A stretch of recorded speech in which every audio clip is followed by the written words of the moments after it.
curse of a grave-girdled ground, and from rows of white urn-carven marble I listen intently for sound.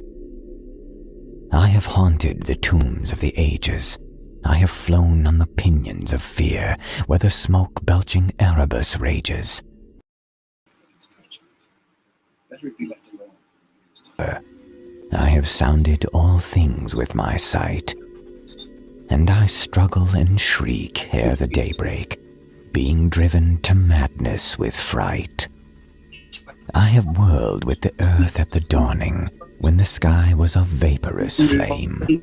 I have seen the dark universe yawning, where the black planets roll without aim, where they roll in their horror unheeded, without knowledge or luster or name. I had drifted o'er seas without ending, under sinister grey-clouded skies that many forked lightning is rending, that resound with hysterical cries, with the moans of invisible demons that out of the green waters rise.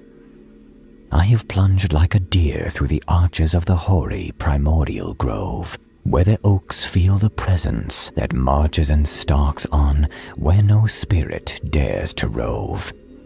And I flee from a thing that surrounds me and leers through dead branches above. I have stumbled by cave-ridden mountains that rise barren and bleak from the plain. I have drunk of the fog-feeted mountains that ooze down to the marsh and the main. And in hot cursed tarns I have seen things I care not to gaze on again. I have scanned the vast ivy-clad palace. I have trod its untenanted hall, where the moon writhing up from the valleys shows the tapestried things on the wall, strange figures discordantly woven, which I cannot endure to recall. I have peered from the casement in wonder at the mouldering meadows around, at the many-roofed village laid under the curse of a grave-girdled ground, and from rows of white urn-carven marble I listen intently for sound. I have haunted the tombs of the ages. I have flown on the pinions of fear, where the smoke-belching Erebus rages, where the yokels loom snow-clad and drear, and in realms where the sun of the desert consumes what it never can cheer. I was old when the pharaohs first mounted the jewel-decked throne by the Nile. I was old in those epochs uncounted, when I, and I only, was vile. And man, yet untainted and happy, dwelt in bliss on the far Arctic isle. Oh, great was the sin of my spirit, and great is the reach of its doom. Not the pity of heaven can cheer it, nor can respite be found in the tomb. Down the infinite aeons come beating the wings of unmerciful gloom. Through the ghoul-guarded gateways of slumber, past the wan-mooned abysses of night, I have lived all my lives without number. I have sounded all things with my sight. And I struggle and shriek ere the daybreak, being driven to madness with fright.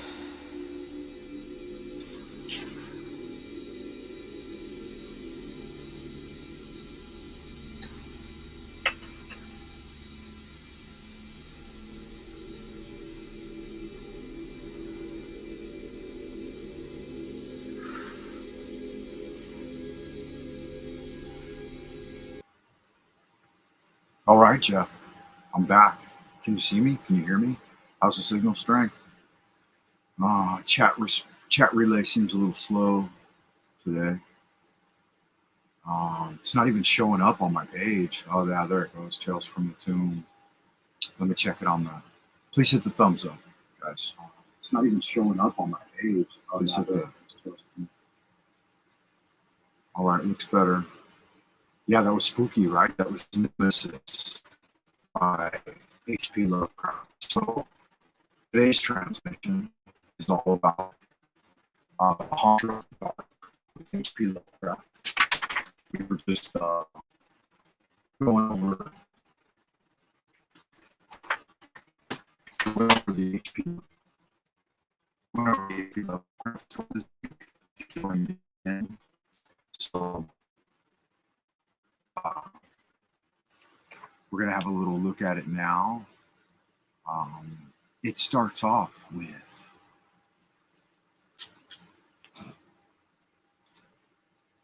let me know if the sound quality is okay. It starts off with a small one verse, one phrase, one paragraph from his poem,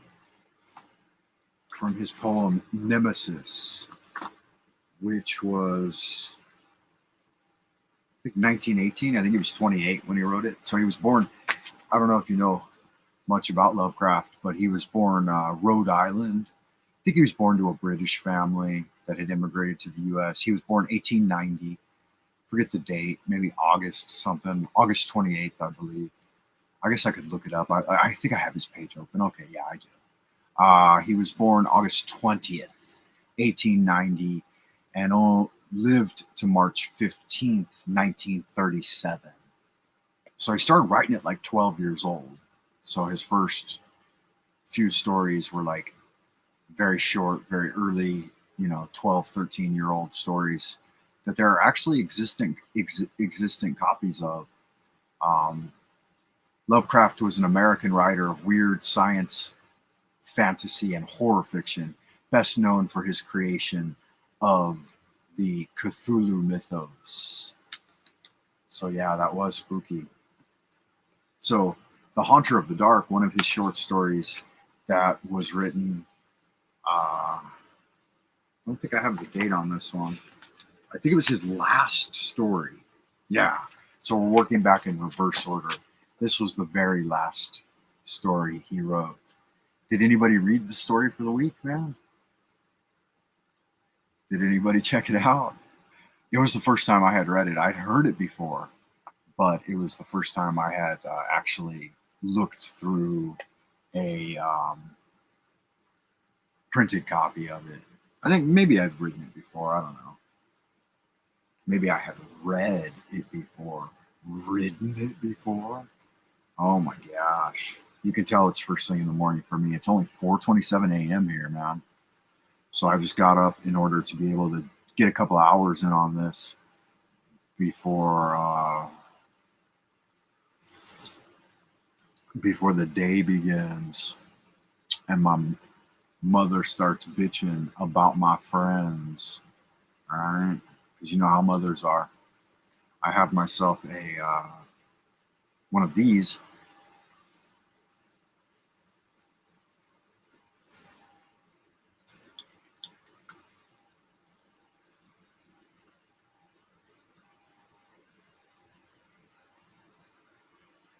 It's supposed to be mint, but it doesn't really work. I don't think it has any nicotine in it. It's just they keep what you're after. But burning tobacco has tar and chemicals dangerous. Better to get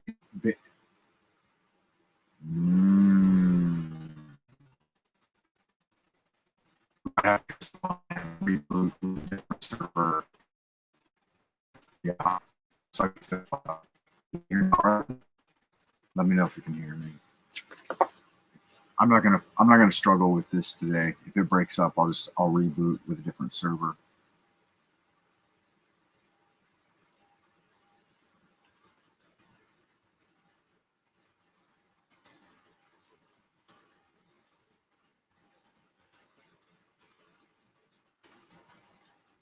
Well, I'm not gonna struggle with this today, man. If we don't get any good results out of this server, then either I ain't gonna struggle or well, I'll try a new server. Yeah, I'm about to have a JP for. How you doing? Are you having your whiskey, Jeff? I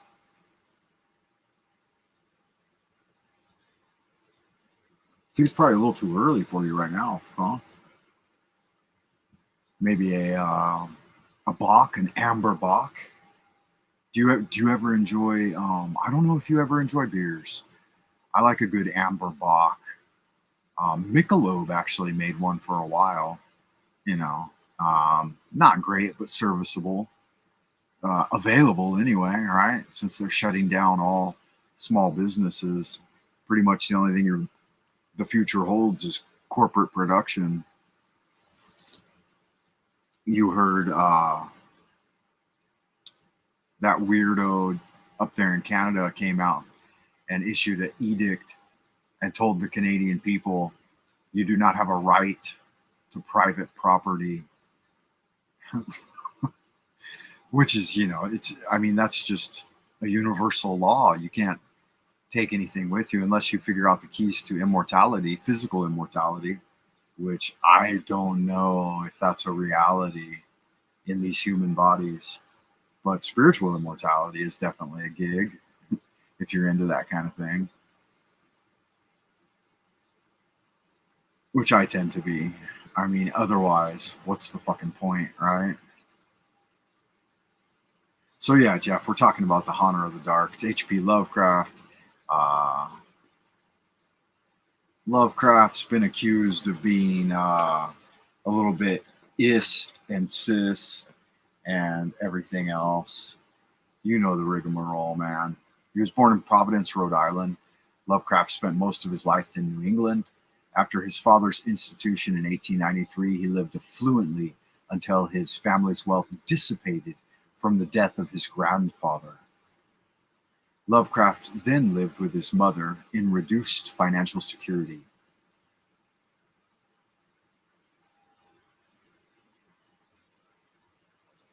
His mother was institutionalized in 1919, 1 year after the disappearance of the USS Cyclops.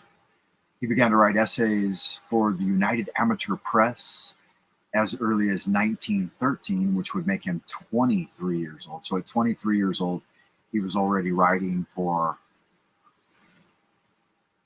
an amateur press association. He wrote a critical level letter to a pulp magazine that ultimately led to his involvement in pulp fiction.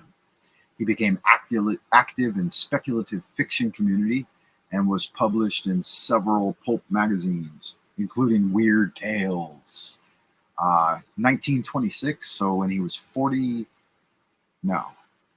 36 years old, he produced some of his most popular works, including The Call of Cthulhu and At the Mountains of Madness, The Shadow over Innsmouth, and The Shadow Out of Time. Biography.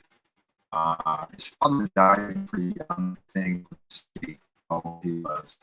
He was the only child of a Winfield Scott Lovecraft and Sarah Susan Nee Phillips Lovecraft.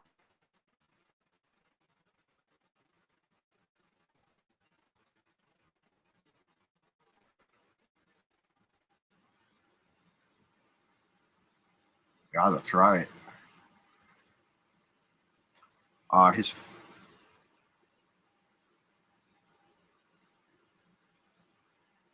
And then, so his mother, Sarah Susan Phillips, her father's name was Whipple Van Buren Phillips. What an interesting name, huh? And he was involved in business ventures. In April 1893, after a psychotic episode in Chicago hotel, Winfield was committed to an insane asylum at Butler Hospital. So he was both his mother and father were institutionalized. That's interesting. His medical records stated that he had been doing insane, strange things at the time, a year before his commitment. Wow, doing insane, strange things. Like maybe questioning the mainstream narrative. I think that a lot of folks back then were committed for dubious and spurious reasons. I mean, we know it. It's a fact. Lots of folks were committed by other people around them. So insane asylums was like a way for local community or society after the witch burnings to have someone basically, taken out of society. It seems like there has always been instruments near and around us where they, at any given time, can just take us out of society. Today is no different. Today, in fact, I would say is more draconian than any other era in time, more onerous and loathsome vibes, right? fear and loathing all around us. All the different boogeyman cards that get played in the media, the mainstream media. And then if you question any of those, then you could wind up in the asylum. Hey, look, Miss Mary Moon's out there. Good to see you, Miss Mary Moon. Jeff Monster Tiedrich mentions the USS Cyclops, which disappeared in 1918. March, right after March 4th, it left. It headed to sea, crossing the Atlantic out of the Caribbean, and disappeared in the Bermuda Triangle, right down there in Jeff's neck of the woods. I think those reptilians, those gators, the alligators, they stay near that dynamic energy. The crockheads down in the hot zone. That's what DJ likes to call it when he talks about G.G. Young. He's like down in the hot zone. I'm like,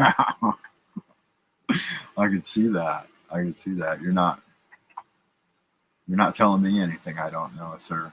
Well, I didn't vote. Okay, Miss Mary Moon just comes in out of nowhere with some off the wall. I didn't vote for him. Me, after every election, I never vote. I don't even have an idea of that. My retirement plan was a cliff. I got you, Miss Mary Moon. That's you mean that you're gonna sit in an asana at the edge of a cliff, gazing down upon the material world as you abandon it? I don't suggest jumping. You could just sit there until you elevate out of the body. But yeah, don't jump. That would be that's not the nobody. You have to do this portion of us as long as you don't.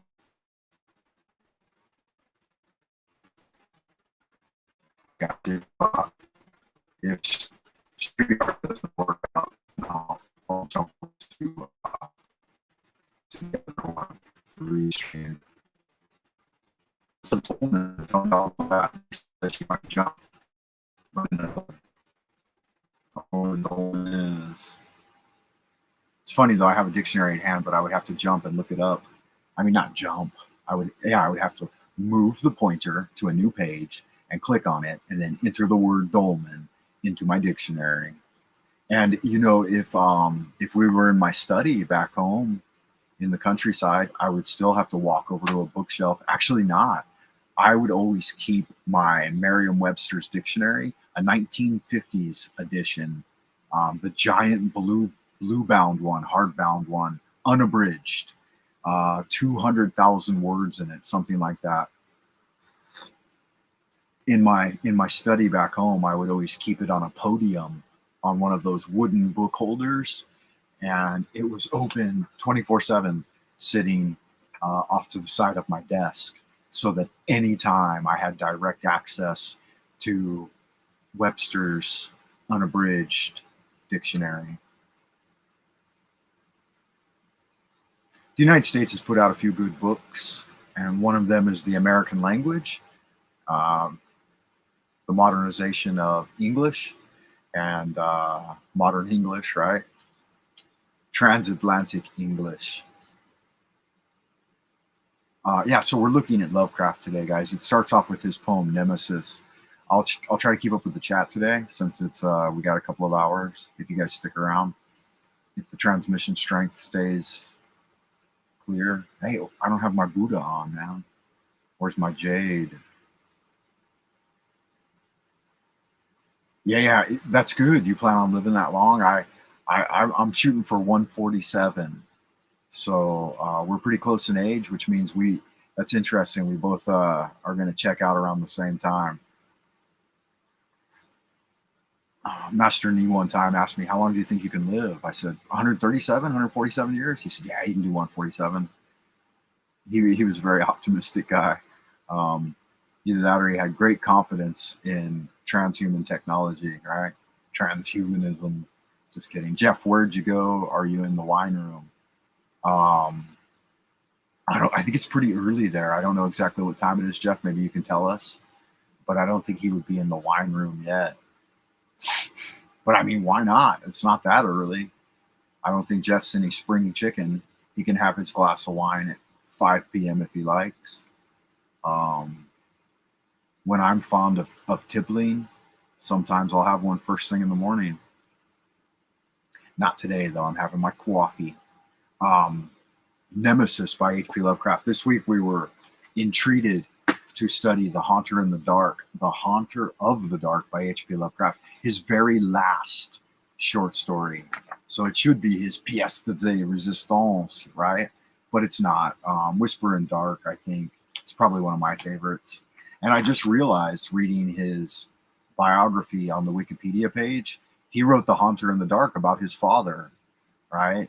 And it's expressing his love for his father. I didn't know that till just now. I made that connection, but I'm pretty sure of that, because if you look here, it says that his father was committed to an asylum, right? And his medical records state that he had been doing and saying strange things at the time before he was committed. It's funny how they mentioned committed to an asylum. So if you guys are all familiar with the century in asylums and orphanages, you know that the was going on back then. Yeah, so literally his very last short story, he's one of my great inspirations from college. I never even learned about Lovecraft till university. I'm glad I didn't learn about him when I was a teenager, because I might have gone an entirely different direction in my life. Because there was a season where I got into death metal and grew my hair long. I think I've showed you guys the pictures of me cutting off my hair, but I'm glad I followed the path of Tao. It's a more interesting path. It made me a more varied character, right? Greater diversity. All of those pithy catchphrases. Through the ghoul-guarded gateways of slumber, past the waned-mooned abyss of night, I have lived over my lives without number. I have sounded all things with my sight, and I struggle and shriek at the daybreak, being driven to madness with fright. So I have sounded all things with my sight. I highlighted this one particular sentence. Out of the entire poem, there's only like three words that I didn't really understand. Well, one phrase and two words. And so I wonder what he means by I have sounded all things with my sight. What do you guys think that means? It's kind of strange, huh? Let me see. So this is from the poem Nemesis, but he uses one phrase, one especially melodious and scary phrase from Nemesis to start the story, to launch the story. He was a varied character, man. He did a lot of writing. So in the poem Nemesis, he says, "I have sounded all things with my sight." Now, I forget exactly what I forget what type of literary device this is. An oxymoron. No, it's not an oxymoron. But when you use one sense to illustrate another sense, I think that's what he's doing here. Because you see all things with your sight, but he's sounding them with his sight. So I wonder, he's talking about projecting, I don't know, like maybe bat-like, maybe bat-like apparatus, like sonar, rather than just like pure seeing. Like, I think maybe here, I don't know. I mean, tell me what you think down below. But I think maybe here he's tapping into those other than conscious sixth sense powers, like clairvoyance and that type of thing. What do you guys think? Do you agree with me? Oh, so dolphins do that too? I didn't know that. It's interesting. Tell me what you know, Mary. I'll try to check the chat. Yeah. So we're not talking about the whisper of darkness today. We're talking about the whisper of the dark. So, in the whisper of darkness, he gives like an entire story about a professor who goes back. He's not bad, in fact, that he's taken over by an alien creature, but from another one who's those planets out the edges of our solar system. So for Lovecraft, there were alien creatures, non-human entities, usually is what he referred to them as, and extraterrestrial, I believe, but not in the sense of the NASA sci-fi fantasy space Nazi sense, but in the sense of multi-dimensional. Like, to get to the stars for Lovecraft was not a big deal. You just floated up through the aether, which I'm more inclined to agree with. I know that modern scientific materialism would say, "Oh yeah, we know what space is. It's a vacuum or a near vacuum, right?" But the aether, they can't see the things that ride on the aether, and or maybe they can, but they just don't want to admit it to humanity. So that's an interesting mystery there. Almost wine 30 for Jeff. Good to hear, Monsieur Tiedrick. Get yourself a Chateau de Saint Michel. Do you have any Saint Michel in there? Made by the good Mary nuns in the Abbey de Michel. It's funny to me. I grew up with a sister named Michelle. One of my I had a couple of older sisters, lots of other half family people, but within the immediate family there were four of us, two boys, two girls, and the girls were both older, Michelle and Tanya. And Michelle always, to me, was always a feminine name, and we didn't even call her Michelle, we called her Mishi. And I found out later on that they call Obama's wife Mishi also, or Mickey, but because it's very feminine. The E sound is very feminine in the English language, and so we called her Mishi. And so anybody who had E on the end of their name, it was a diminutive, an effeminate type thing. So my brother became Mikey, and I was Frankie, right? So it's all very E. I think everyone does that. That's I haven't linguistically researched it, but I know that it's a diminutive and effeminate. I was trying to catch up with the chat, guys, but let me put that Hunter of the Dark on. Let's start off with a little first part of it, perhaps. The guy I tried to find a good copy of someone reading Nemesis, but nobody does a really good, dramatic, heartfelt copy. So maybe I'll do my own rendition of Nemesis in the future.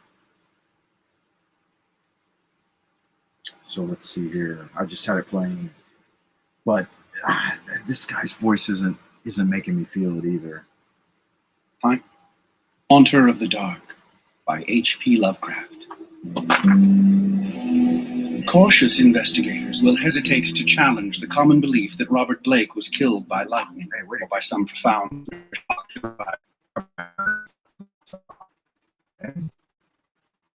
Where we're at? What happened here? Straight into the work, but it's dedicated to Robert Bloch. Robert Bloch was he was a part of the United Amateur Writers Association or something. He ended up forming other groups. I can't recall all of the details right this second. It's not what I prepared to dissertate on. What I did prepare to dissertate on was, I asked you what a dolmen was, Mary, and you answered it. Let me check that out. It's a stone structure that they theorize you would sit in when you did your old Siberian taiga and European places. They have been found. Yeah, I think I would go with a wizard's tower. I think I would rather have the option. Maybe you want to be underground in a stone structure when you transition into the abodes of the night. But I think they found some in North America here too. I would go with like a druid tower or a wizard's tower. I mean, of course, just it's as cliche as it is. I always had that inclination as a young man. I can remember building towers and what are those called, tree houses? But I never built tree houses. I always liked to have them on the ground, and I wanted the structure to start from a Masonic foundation up into the lofty heights of the celestial dome. Never wanted to build a ladder to the sky or anything. I knew that, I don't know, I've always kind of intuitively knew that would happen anyway. That would happen when you cast off the cicada shell. Dolmen, a structure consisting of one large unhewn stone resting on two or more unhewn stones placed erect in the earth, a term also frequently used as a synonymous with cromlech or cromlech. Okay, so what language origin is cromlech? That sounds Scottish maybe, or Germanic. So a dolmen is a gate to the other world. It sounds like you take two megalithic stones and stand them up, you know, Boaz and Joaquin style, and then stick a lid on it.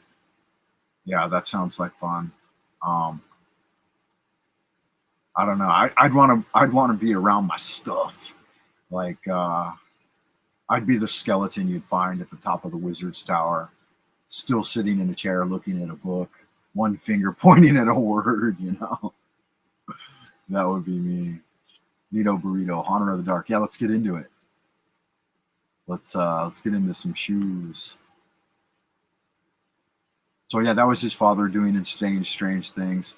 That's pretty bad doing. Yeah, I know, huh? No, I think it was a yeah. Let's see here. Atlantic time. We have a bottle of wine. Actually, it was wedding gift. We're just sitting here. So I don't like that he just jumped right into the story and didn't read the piece of poetry at the beginning. That's a little bit anticlimactic for me. So let me read that part before I let him read the first couple paragraphs, and then we'll get into it. Haunter of the Dark. Haunter of the Dark by H.P. Lovecraft, the very last story he wrote. It should begin with an ode to his poem Nemesis. I have whirled with the earth at the dawning, when the sky was a vaporous flame. I have seen the dark universe yawning, where the black planets roll without aim, where they roll in their horror unheeded, without knowledge or name. Just one paragraph. The other one, sounding all things with sight. So a couple of different things. One is a tarn.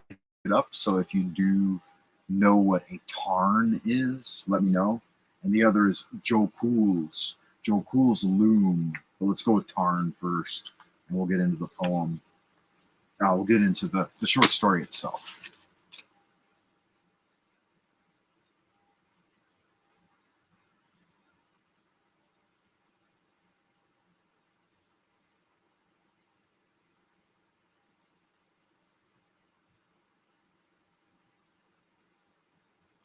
So here it is here, guys. Let's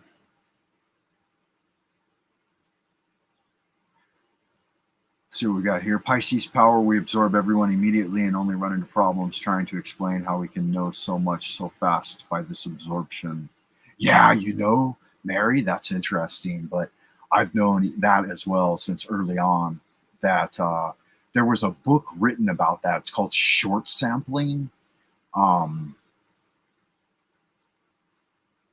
But the name of the book, I think, is called Blink.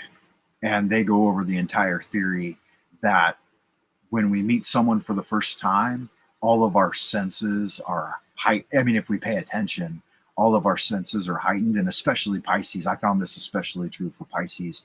But within 30 seconds, you'll make up your ultimate opinion about someone for the rest of their life. So within the first 30 seconds, short sampling, Blink. Oh, do you know about it? Okay, if you read that book, you'll, and they say that even for the average ordinary individual, your assessment of them, maybe it's a self-fulfilling prophecy, right? But it turns out to be not like 95% accurate. Like if you think they're a good guy and you elevate them in your mind, then they are. And if you think they're a bad guy, then, or they're up to something and they're trying to trick you in some way, it usually turns out that they are. But I don't recall. I read the book in college, but I just remembered it out of nowhere. Anyway, it was a fun read. I might still have a copy of it around here somewhere. I don't know. Looks like Jeff disappeared out in Happy Land, guys. Let's get into the Haunter of the Dark. So after the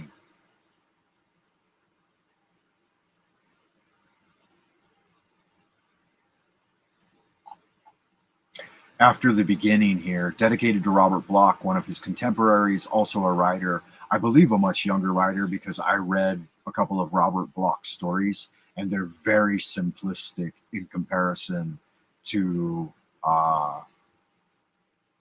Lovecraft's. So he starts off with, this is a part of Nemesis, as I said a moment ago, and let's hear a little bit about it. We'll go through a couple of paragraphs with the reader here. H.P. Lovecraft. Cautious investigators will hesitate to challenge the common belief that Robert Blake was killed by lightning or by some profound nervous shock derived from an electrical discharge. It is true that the window he faced was unbroken, but nature has shown herself capable of many freakish performances. The expression on his face may easily have arisen from some obscure muscular source unrelated to anything he saw, while the entries in his diary are clearly the result of a fantastic imagination aroused by certain local superstitions and by certain old matters he had uncovered. As for the anomalous conditions at the deserted church on Federal Hill, the shrewd analyst is not slow in attributing them to some charlatanry, conscious or unconscious, with at least some of which Blake was secretly connected. For after all, the victim was a writer and painter wholly devoted to the field of myth, dream, terror, and superstition, and avid in his quest for scenes and effects of its architectural sort. His earliest stay in the city, to a strange old man as deeply into a cult and for tea, had ended amidst death and flame, and it must have been some more instinct which drew him back from the war. He may have known the old stories, despite statements to the contrary. His death may have nipped in the bud some stupendous hopes destined to have a literary reflection.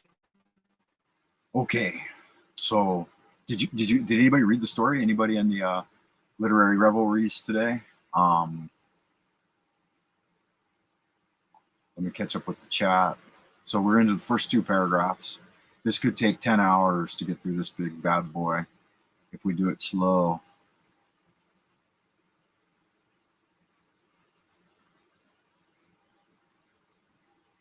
Okay, well, if it drops too low, I got an eye on it, and it looks like shit over there on the signal strength. But if it drops too low, I'll switch to another server. This one was working better than the other one last time, but they vary from degree to degree. See, look, when we started talking about it, it jumped right back up there again. Maybe the fact that I was playing the... maybe. Who knows? If at some point you have to make a decision, what are you going to focus on? There are endless amount of facts, but yeah, let me know if it gets too bad. If it gets too bad, guys, we'll drop it. I don't want to waste your time. Short sampling, okay. Blink, yeah. Make sure you check it out if you can. I mean, if you can pick it up at the library or something. I don't know if it's worth really reading a second time, but I was in college, so I tend to study things beyond their beyond the value necessarily. If I thought they were interesting and applicable.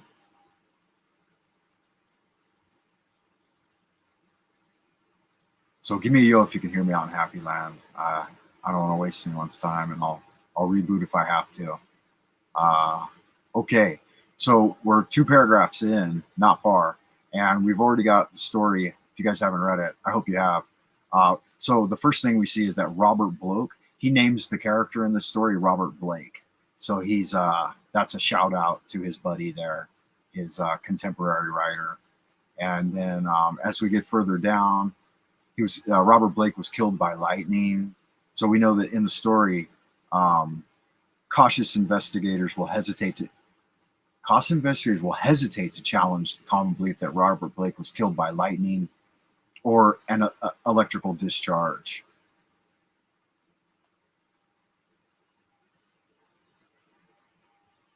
And now we know the location. It's near a place called Federal Hill. And there could be some charlatanry afoot, right? Here's an interesting thing. For after all, the victim was a writer and painter wholly devoted to the field of myth, terror, and superstition. His earlier stay in the city. So which city are we in? He had returned from Milwaukee, but to where? Drew him back from his home in Milwaukee. I think we're in, I don't know where Federal Hill is, man. I can't recall exactly, but I think we're in Providence. Yes, Providence, Rhode Island. Okay, so young Blank had returned in 1934 to 35. So Federal Hill in Providence, Rhode Island is where the story takes place. And so his earlier stay in the city when he was coming from Milwaukee was a visit to a strange old man. Okay, so here's a shout out again to Robert Blake. I won't tell you guys the story, read the story, and you already figured out some of the secrets here. There's a lot of flirtations going on in various writers throughout the past. Lovecraft was a part of a big circle of writers. And so he was meeting his friend Robert Bloch. With that right there, a visit to. Okay, so why is that relevant? It's relevant because it turns out that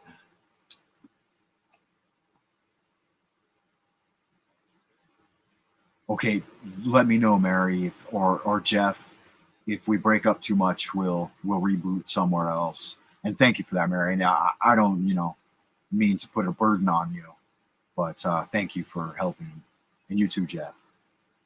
So Haunter of the Dark was actually written as a response to one of his contemporaries to a story he had written called The Shambler from the Stars, which was also in Weird Tales. So if you found that connection, then you might have gone and read Shambler from the Stars this week, which gives the story of Robert Blake, but not Robert Blake. It doesn't put name to the character in Shambler from the Stars. So Lovecraft read this story, obviously, and he said, okay, your character is you. I figured him out. And because it's a much easier read. If you're not into reading and critiquing literature much, like that's kind of the thing I did at university, then you could start with Shambler from the Stars. And if it's interesting enough to you, then it's almost like a preface to Haunter of the Dark, which is a denser short story with all of Lovecraft's idiosyncrasies. And you'll notice that Robert Bloch's style, it might be more appealing to you because it doesn't include the voluminous, often flowery and loquacious, some may even say verbose diction style of Lovecraft. So it's more approachable. But so Robert Bloch wrote this one, and then Lovecraft wrote actually his final story in response. And then Robert Bloch wrote another one after Haunter in the Dark to make the whole thing into a trilogy.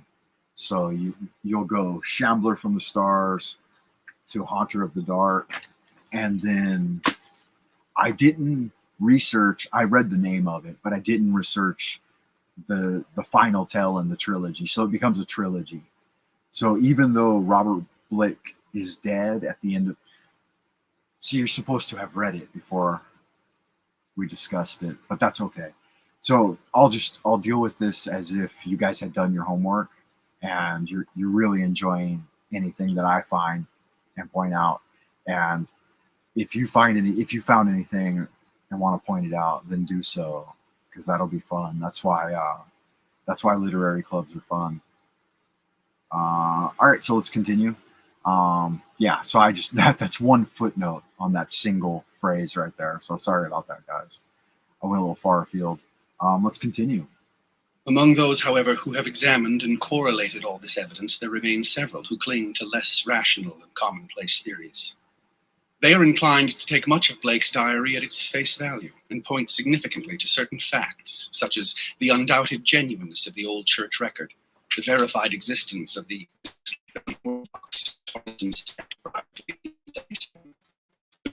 appearance of the inquisitive reporter in the and, above all, must appear in the face of the light. It was one of these believers who moved to the day, curiously able to string on the old steeple, the steeple, and not the tower where Blake's diary said those things originally were. Though widely censured, both officially and unofficially, this man, a reputable physician with a taste for odd folklore, averred that he had rid the earth of something too dangerous to rest upon it. Between these two schools of opinion, the reader must judge for himself. The papers have given the tangible details from a skeptical angle, leaving for others the drawing of the picture as Robert Blake saw it, or thought he saw it, or pretended to see it. Now, studying the diary closely, dispassionately, and at leisure, let us summarize the dark chain of events from the expressed point of view of their chief actor. Okay, so one note I missed a second ago was here in the second paragraph that in the story Robert Bloch wrote. So if you go back and read the first part of the trilogy, which this is kind of a love letter response to Robert. So Lovecraft is pointing out the character in Bloch's story creates, actually, I won't tell you too much, but this event is connected to this event. So I'll just say that. And more too. So here, I hate how it does that, man. How fucking annoying. That happens in class too, when I'm having class online with my students. And it's very frustrating. So the only way we're finding out about this tale is from Blake's diary, right? So Blake was researching some paranormal and hidden truths, right? Monstrous truths. And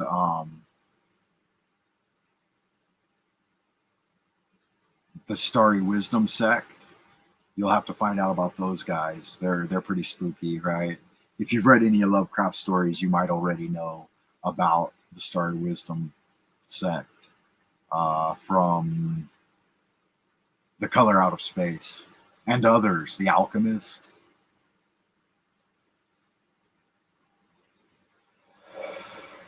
The Shining Trapezohedron.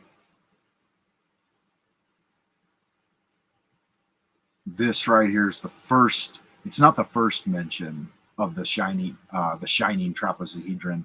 The first mention, I think, of the shining trapezohedron would be,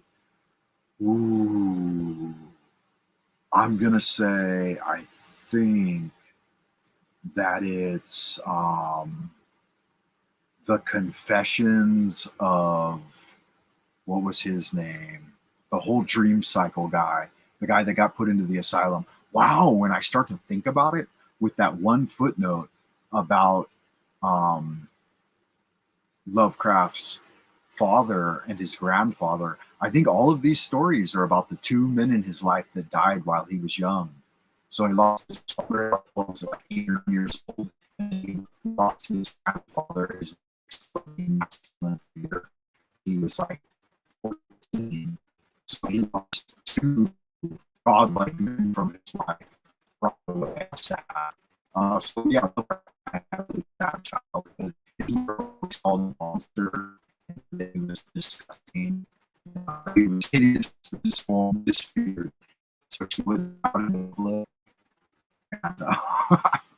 Poor guy, man. But yeah, he wrote some wonderful stuff, and you can see that his psyche was very damaged. Let's move on. Let's see here. So we're reading Blake's diary, and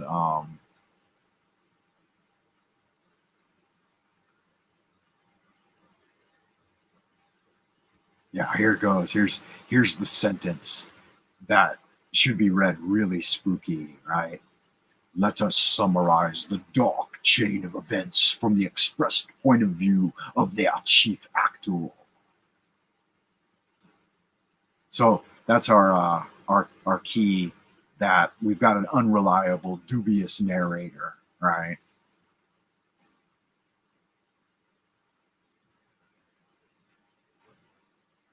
And anything we learn about this dark chain of events is going to be from someone who's already going insane and nearing, on the verge of insanity. So insanity was a big thing back then, all right? Let's see here. I would read more if someone would just read it to me. I could do crafts and just listen. Yeah, you should. That's what I recommended it as homework on Lunar Light channel here earlier in the week. And I did so with putting the link to a couple of audio renditions and the text rendition. But had you known about the homework, maybe you might have listened to it, because it's not long. It's only an hour long. I mean, it's an hour-long story. For reading, that means you could probably do it in 30 minutes or 20 minutes. But listening to it read, it moves a lot slower. Takes double the time, I guess. I think most people can read at the rate of 300 to 500 words per minute. And spoken language only dictates at 120 words per minute for like horror stories, because you're not reading really fast, right? Sometimes I do audiobooks, but nothing comes through. It's either brain damage or Pisces power, Frank. I got you. It's chopping out again, bro. Bummer. Frank, is this an invasion of privacy, reading someone's diary? Yeah, it is.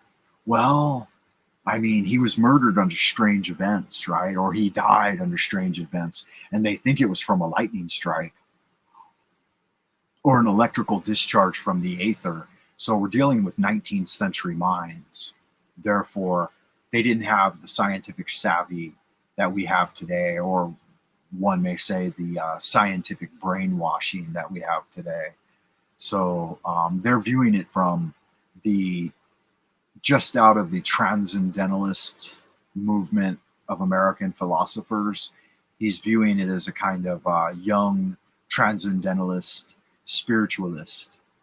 And I mean, if you know Lovecraft at all, you might not.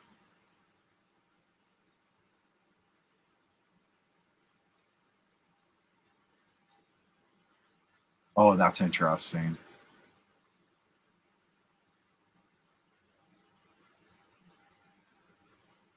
You can see letters per minute. Oh, good God. Come on. You're being cagey. That's funny. So let's find out about this dark chain of events. Young Blake returned to Providence in the winter of 1934 through 1935. This story, he's writing in February, right? And I guess kind of he's including elements of himself, his friend Robert Blake, and probably the memory of his father and grandfather. That's his grandfather, I believe, is the wizard in Vermont. No, where's old Whately? Wilbert Whately. The backwoods of Vermont. That's where he is. So his grandfather's, and I'm giving you too much background information that's irrelevant to you guys. But if you're a Lovecraft fan and you've read a few of his short stories, then you might find it interesting.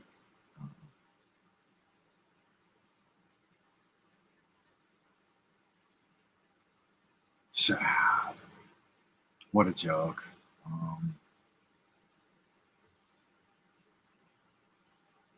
Okay, Mary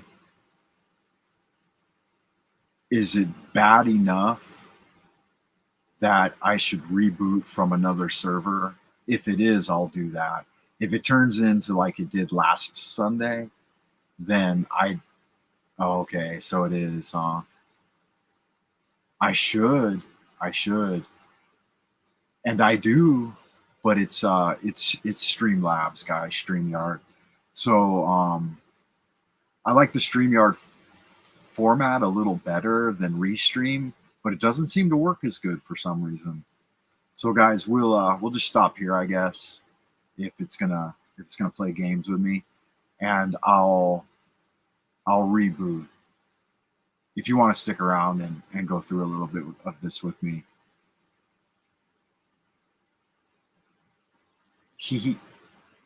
You're so cute. Yeah. You're my junior, right? I believe you're my junior, Mary. I'm not sure. Okay, so we're in Providence, Rhode Island, near Federal Hill.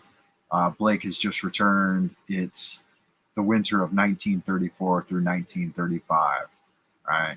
And this one paragraph describes his how did Sherlock Holmes always refer to it?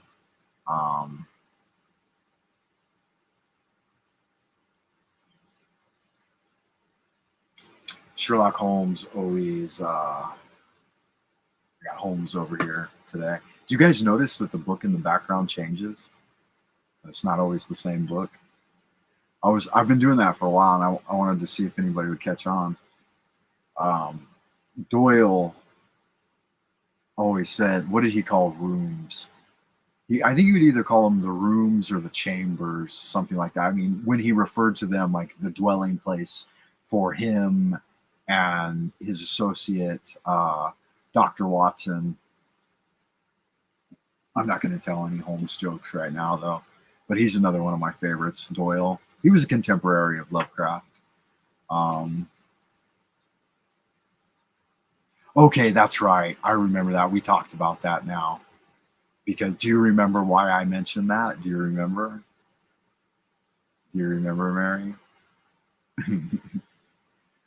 So this one paragraph here is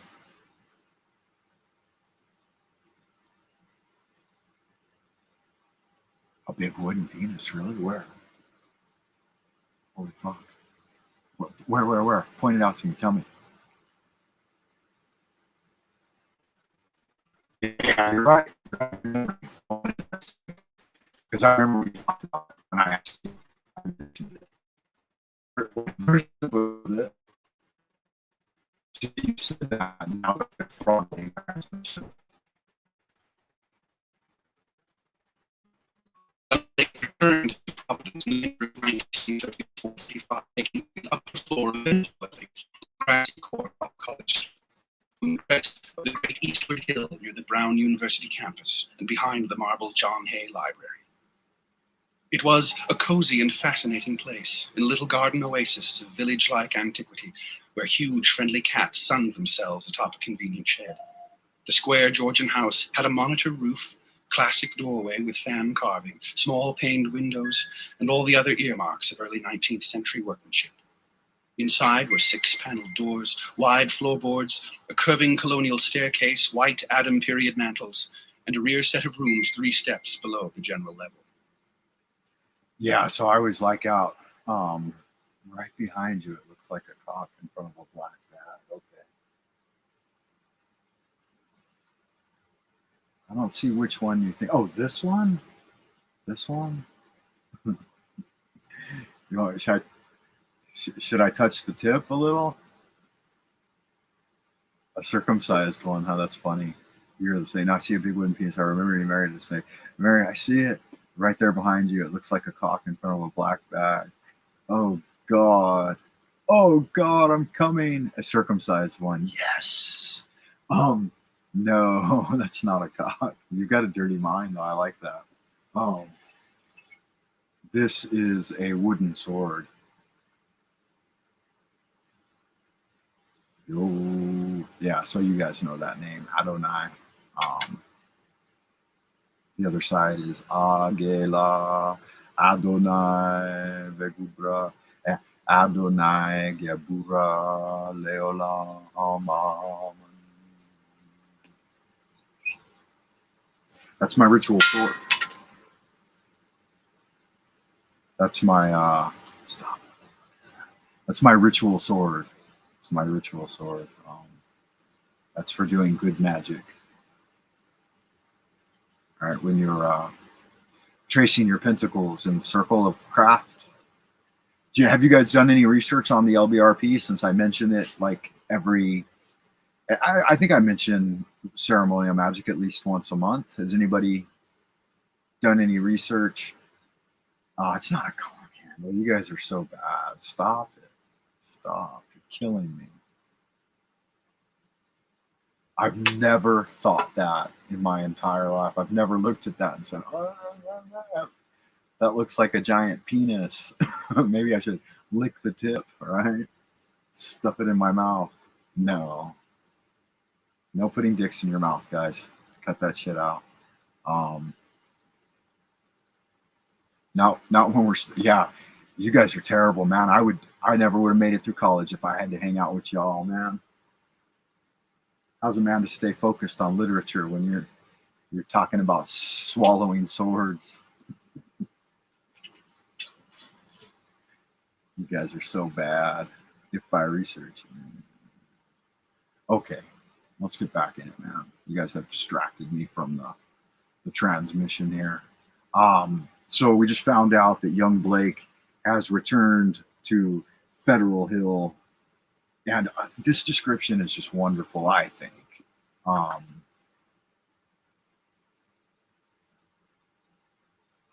Yeah.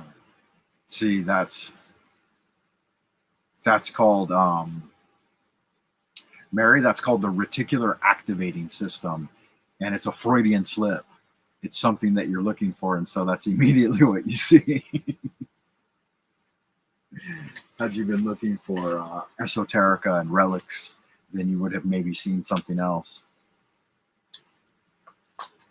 I can appreciate that, though. So I love this description here. It's such a sunny and happy description, and it's one of the only times in all of Lovecraft's writing that I've ever found like sunny, happy descriptions. But then I started looking back through some of his poetry.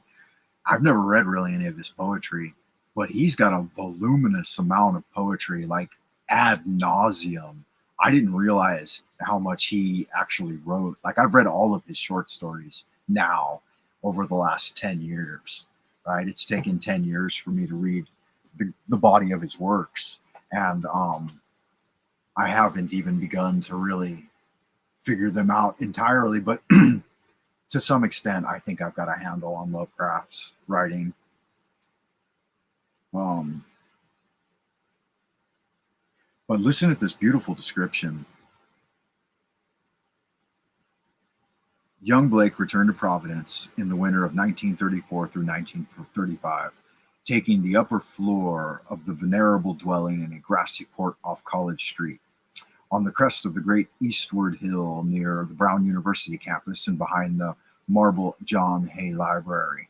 It was a cozy and fascinating place in a little garden oasis of village-like antiquity with huge,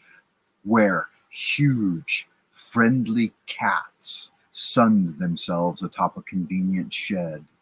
So like a sentence, like a phrase like that, that's not something you would often hear out of Lovecraft.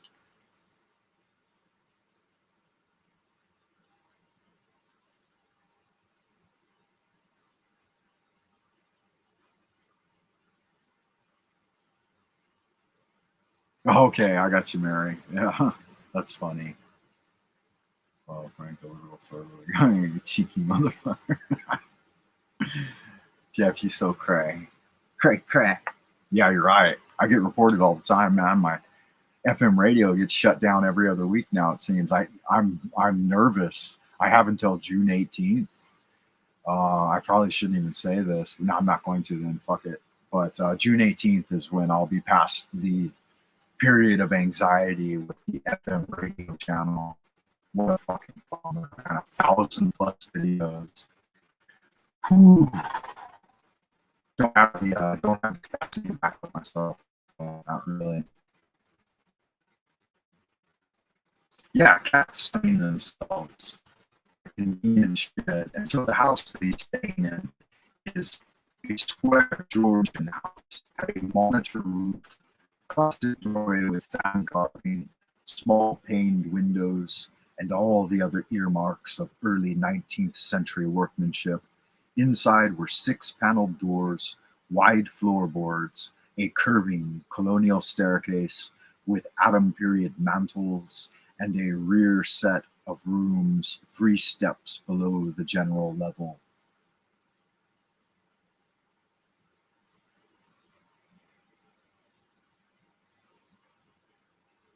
So it sounds like a beautiful home. And like even a single paragraph like that can just send me off into fantasy land, man. Because we used to, like, you guys know I live in a little bitty apartment in the middle of a city packed full of people.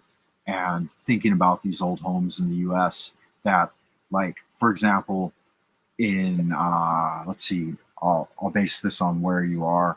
Like in the US, they destroyed like 5,000 or so colonial farm homes just because, I mean, they were in perfect condition, but they just burn them down and destroy them periodically, like routinely. Like they cut down all of the large old growth forests in the US and slaughtered all the bison. Um, Thousands and thousands of bison being slaughtered and houses being burned and old Tartarian architecture routinely being destroyed. And at the same time, they make everybody live homeless on the streets of LA. It really blows my mind. But in Canada, up in New Scotland, where you are, Mary, just in that area right there, they destroyed like recently, within the last 100 years, 50 to 100 years, they've destroyed like 1,000 old colonial farm homes and stuff in perfect condition, like from the 17th and 18th century, perfectly well built, beautiful, worth probably millions and millions of dollars in today's money, and they just burn them down and destroy them. There's nothing wrong with them. You could get in them and rewire them and make them modern and make them into beautiful, like free living for, with E plus systems of energy and stuff, and make them like free living places for people. And they just, the powers that be, they're so goddamn greedy that they would rather destroy any remnants of the old world than allow people to dwell within it. But then you notice for their institutions, like government institutions and stuff, they dwell in all of the old colonial buildings. All of the courthouses, all of the centers of town are just built around somebody's old house, an old Tartarian house with beautiful marble finished staircases, like all of this stuff right here, this whole paragraph, like, and this is just a plain ordinary house, and God, they've destroyed so much already. It's such a fucking tragedy. That's why it's better just not even to think about it. But this old literature really gets me into it.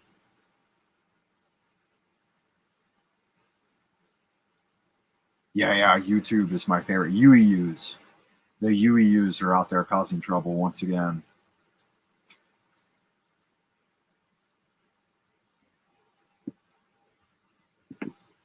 It's Voltaire that said, find out which group of individuals you're not allowed to criticize, and then you can find out who's secret masters behind the scenes.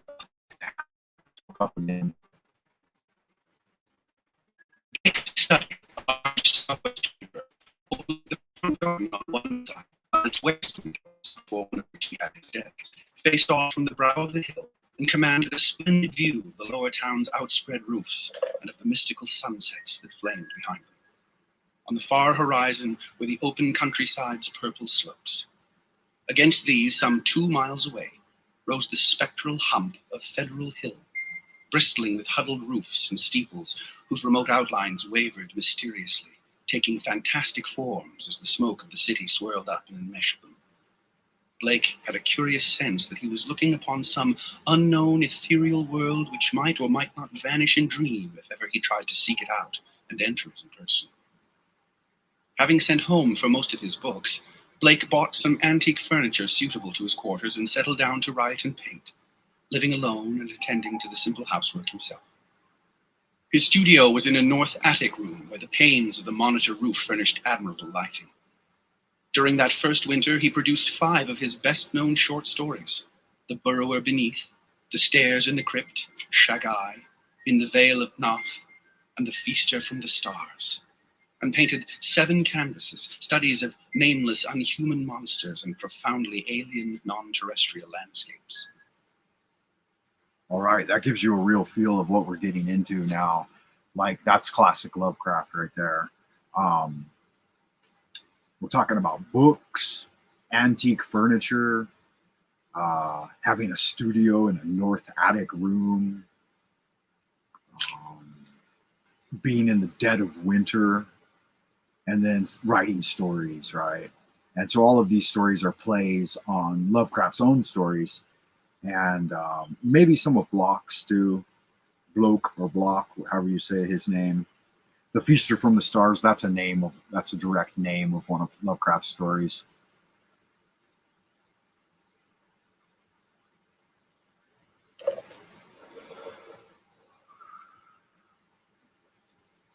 Not me, Mary. There wouldn't be anything to protect my books from the elements. They'd all be worm-eaten within a year, and soaking wet, moldy. I gotta have a dwelling, but I'd rather have a wood dwelling than a concrete prison.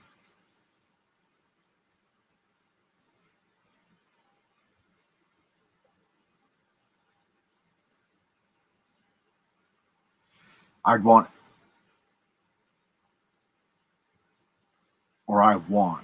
what I'm working towards. My entire life is all about working towards building my own traditional Chinese style compound. It's called a sihuyar. Maybe these days they call it a courtyard house. I'm not sure. I'll show you guys. With a wizard's tower, some sort of druid tower. Chinese courthouse, courtyard.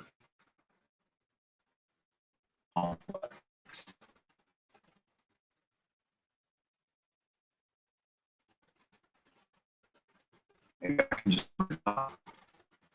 Chinese architecture. Like my dream house.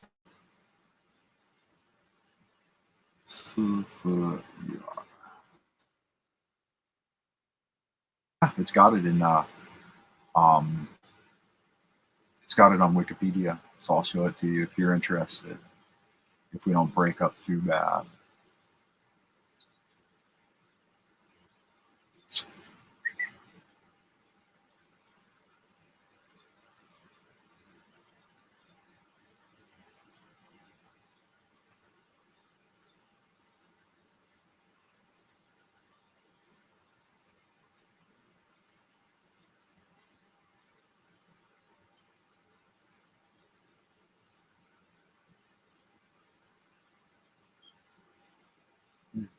Without doing that. Okay. Yeah, so here we are. This is a sihuyar. These are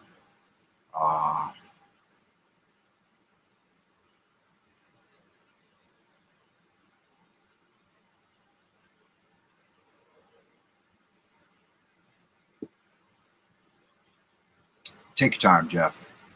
Literary revelries aren't something that can be done in a day and a night. I've just recently discovered that by doing this one short story, it could take a month to finish one short story, guys. So we'll do I'll start to do literary revelries on the Lunar Light channel every Sunday morning if I can handle it. Provided like conditions are like this. Hopefully we're coming out of lockdown tomorrow, though. I don't know.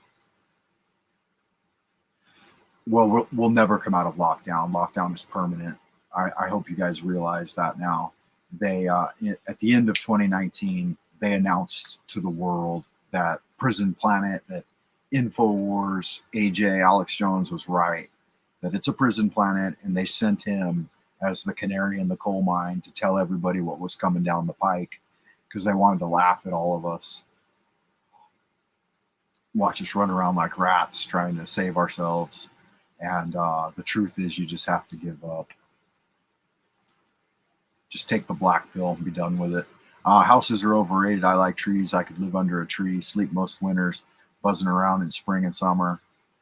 Yeah, you could sleep in my courtyard of my Suhuyar. Okay, so it's called a Suhuyar. It's a historical residence that was commonly found throughout China, most famously in Beijing and rural Shanxi. This is the reason these two places, Beijing. Wow, that's right in my backyard, man. It's right out my window. You guys have seen this quite a few times. I show these buildings on my channel quite a bit.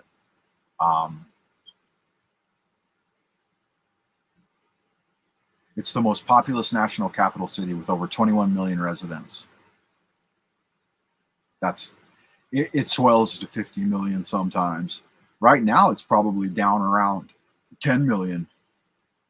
I'd say there's 1 million folks been sent off. 10 million folks have been sent off to camp already. Where are we at? Rural Shanxi. Shanxi is where my style of Kung Fu comes from. Castle-like structures constructed in the Qing dynasty by local merchants. So a Suhuyar is a courtyard with 4 buildings around it. The layout. Let's look at the layout. The 4 buildings of a Suhuyar are normally positioned along north, south, east, and west axis. The building to the north and south is facing south is considered the main house. The buildings in the main house facing east and west are called side houses, Changfa. And the northeast are connected by beautifully decorated alleys called Chaoshu Long. These passages are the shelters for the shine during the day and provide food to appreciate the view of the courtyard at night. The building facing north is known as the opposite house.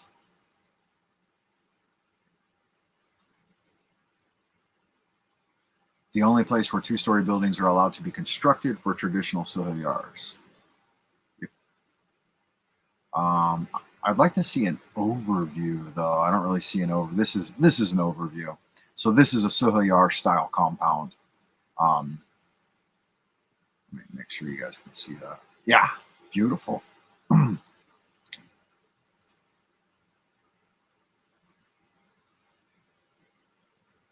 Yeah, it seems to me to be the most natural style of dwelling because your front doors face an inner private courtyard.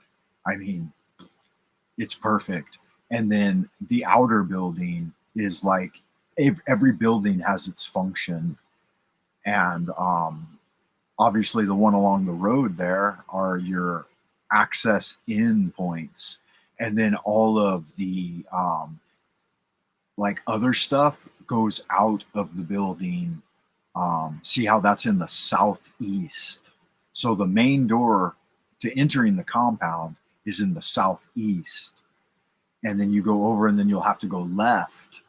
So you can't go straight into the courtyard area from outdoors.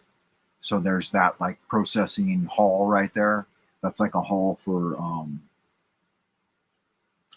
various different stuff. You can use them for different stuff, but each one had a purpose, like kitchen, this kind of thing. That first one's not the kitchen though. So then you go into the courtyard area, and it would typically, the way it would work is it would be more than one family living together. Possibly like the grandparents' family in the big house, right? And then in the other houses, like maybe one of his children that stayed on and raised a family, like possibly a daughter.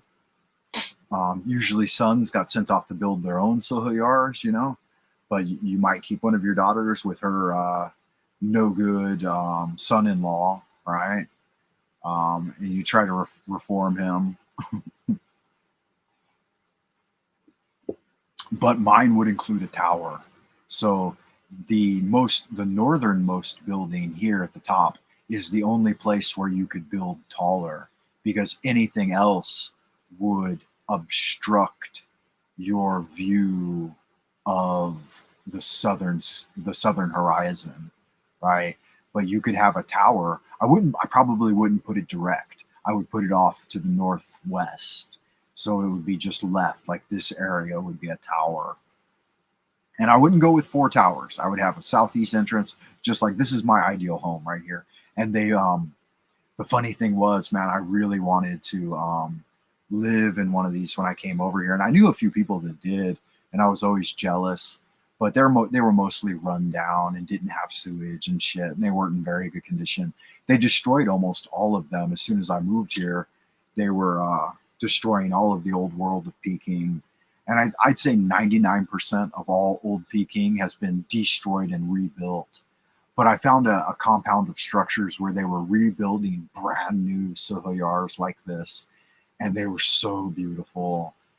And I was like, and they were all done with modern framing and, you know, really nice wood, high quality wood floors, and brand new brick and stuff. They look like they're, you know, they look like they survived from 600 years ago.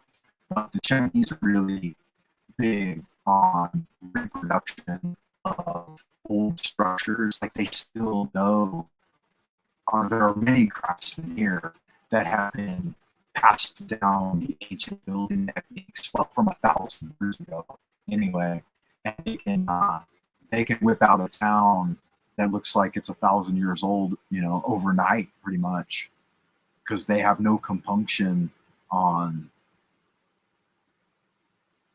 organizing thousands and thousands of men to do labor, separating them from their wives and sending them off to do labor for the state. And then they build those homes, and then they give them to the big guys, you know, the big wigs. And so I had the opportunity to go in a few of them. One that was owned and operated by a Taoist tea merchant who actually, like, high-powered teas, like Stygian, you know. He throw a little hot water on there, and you take one sip, and you're off in fucking fairyland, man.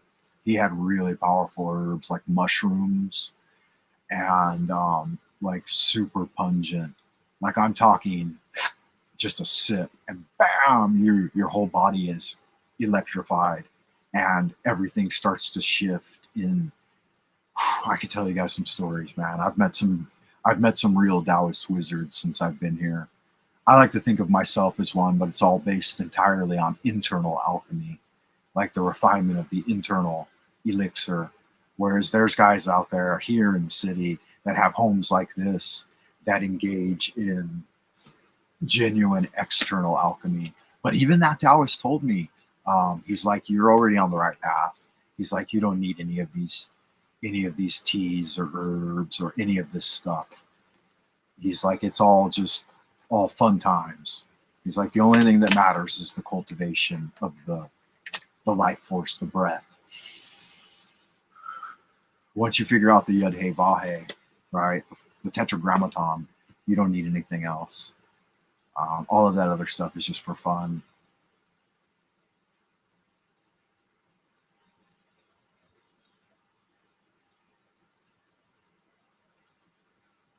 Yeah, that's exactly right, Mary. That's what I'm talking about. So I would put it right up here in the northeast corner. And then, so traditionally, and you're right, and traditionally they're really well designed, because that northern, like to the northwestern quarter, should be higher hills and mountains to protect you from behind. And those hills and stuff can run descending downward to the northeast. And then due east, you should have lower lying ground. And then west, it can be rising ground, right? And so you'll have a general water flow from northwest or west down towards the southeast. This is encoded into all their poetry and all their language. That's the perfect feng shui for living. If we got to live in homes like this, 90% of the time you'd be in perfect health. And you do it with an extended family, like the parents and grandparents is in the north, and then the youngest son is in the north and western chambers, and then the daughters can hang out on the eastern side.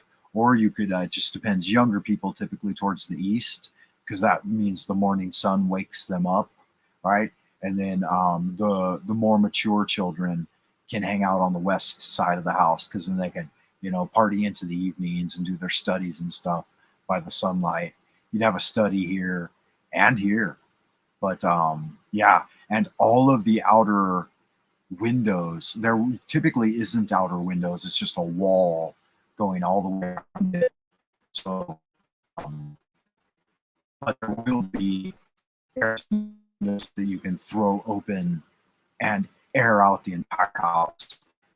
And, no screens, nobody, just windows that can close and open, halls and chambers.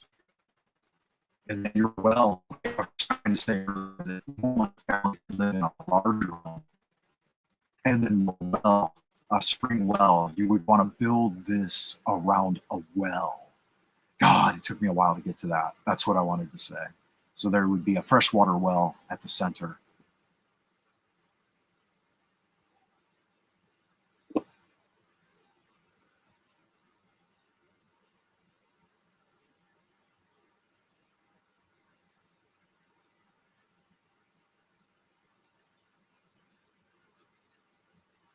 No, Jeff, I didn't, but I see it now. I don't know who Stu Peters is, Jeff. Unfortunately, sorry. Yeah, Mary, the Tea Man. He was a wonderful individual. Taoist, true Taoist guy. Wore Taoist robes like I like to wear in my younger pictures when I was a young man, and had many fragrant fans too. Chinese paper fans. Chinese paper fans are one of my favorite things. They act as little books, so you can keep you can keep important poetry on them. And actually, during the Tang and Ming dynasty, they would carry these as books and then write stories on them. And not only that, they would keep accounts and records and stuff on them. So every gentleman would carry certain accoutrement of the Ming Dynasty gentlemen. One was a paper fan, and typically they had like different. You wouldn't always use brushes and stuff. They were using pencil-like material, charcoal pencils and stuff, and they would keep records, people who owed them money, or oaths they swore, definitely mottos, like things you wanted to remember and recite often. And they would always keep it in their sash at their waist. And another thing was the flute. The flute was a instrument of the gentleman. It can be used to arouse whirlwinds in nature, and you can play it while you're walking through the woods, and it will disperse prey creatures. Creatures of prey will be driven back, but creatures of like deer and other what are those called? No, predators. Predators will be driven back, and the gentler creatures will be attracted to it. So that's interesting, huh? Like snakes, they don't like the sound of the flute, and even tigers and stuff will be scared off by those sounds. So, but deer and stuff and all of those nice creatures will wander towards you. So the flute was another one. Of course, the sword. The sword was often worn on the back because you can't draw it from the back, and it's very hard to. It's more difficult to draw your sword from the back. And what that represents is you're wearing your sword, you have it, but you're not looking to get into a fight. So military guys always wear their sword on the left side where they can draw it really quickly, to engage in battle. But the scholars would wear their sword on their back. They'd be like, yeah, I got one, but I just use it to dance. They didn't. And they would have to remove the sword from the back, take it off. So it required preparation before engaging in battle.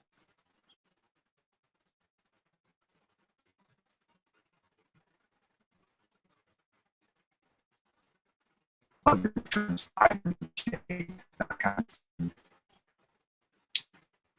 know if Peter is Peter. Tell all about him, Jeff. Let me take a second. I gotta make a head call to the John, if that's okay with you.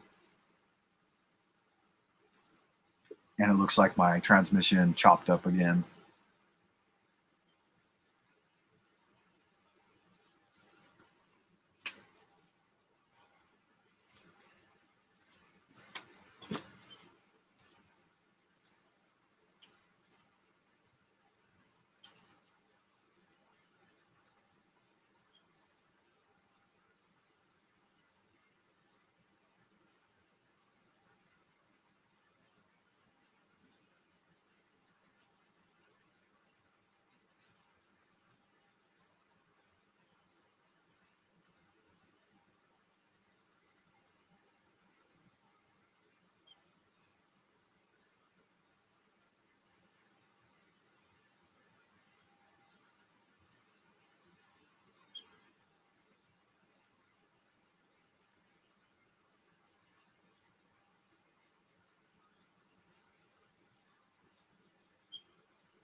You guys still there? How's the transmission strength?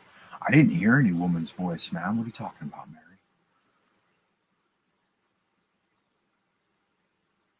If there's a low water table in bedrock, you need a drill well. So do that first. It can cost up to 35,000. Yeah, in the U.S., it would cost you about 65,000 to dig a well. And these days, you don't even have water rights, so they'll put a smart meter on your well. Smart meters coming for all wells in the U.S. over the next couple of years.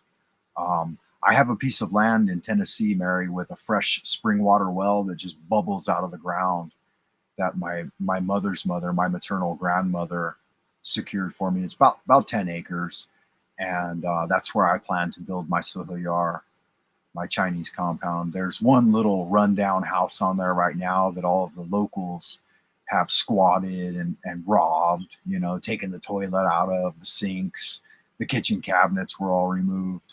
But I'll have to build from the ground up. But the well's there, and a well would cost you, like in the Tennessee Valley, you could dig a well with a shovel. I mean, there's water.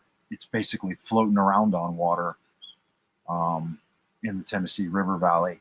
But they're not going to let you have free water for much longer. Even if you like irrigating your livestock and agriculture, even if you have a water source on your land, they start to charge you for it annually. For the farmers, they subsidize it, right? The government pretty much pays for farming these days. Otherwise, you're all going to starve to death. Okay, I'll check out the Stu Peters show. Never heard of it. Basically, he reported that the blah, blah, blah. Yeah, I knew that. I've known that since I was a kid. Jeff, I almost got involved with them when I was a kid, and I've always known in Southern California, it's well known.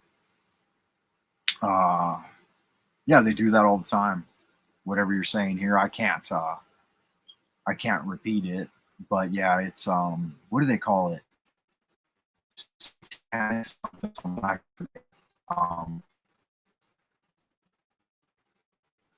Yeah, no, that's pretty.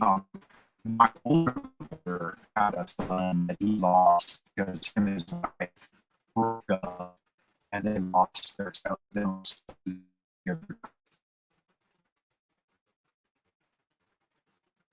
We're not going to talk about this stuff. Um,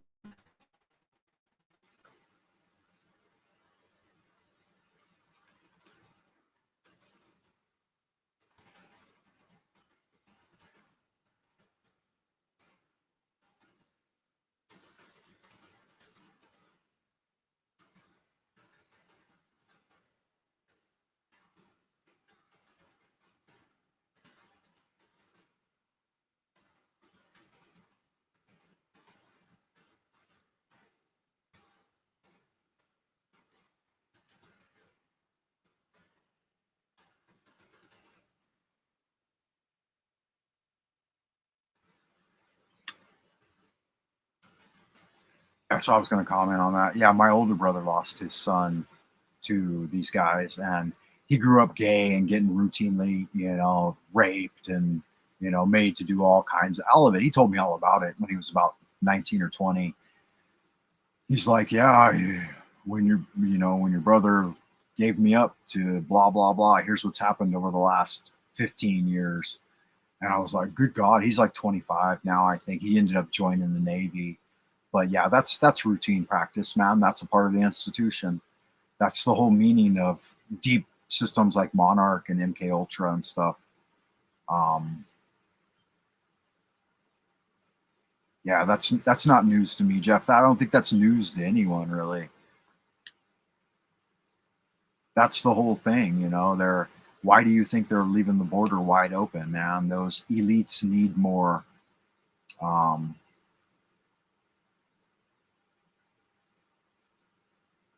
Yeah, so you knew that, yeah. Yeah, I'm aware of all that, man.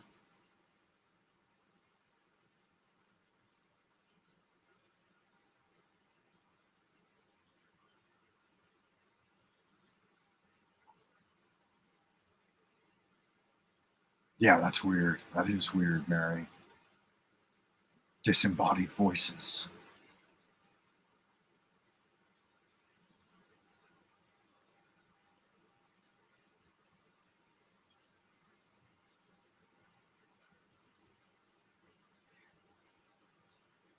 Yeah, this has been going on for a long time, man.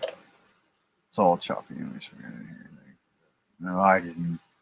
I gave up. It's not any fun unless you guys read the literature beforehand.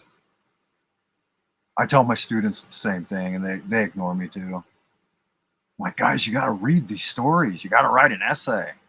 Otherwise, there's nothing to do in class. You fucking get me to stand up here and sing and dance all the time.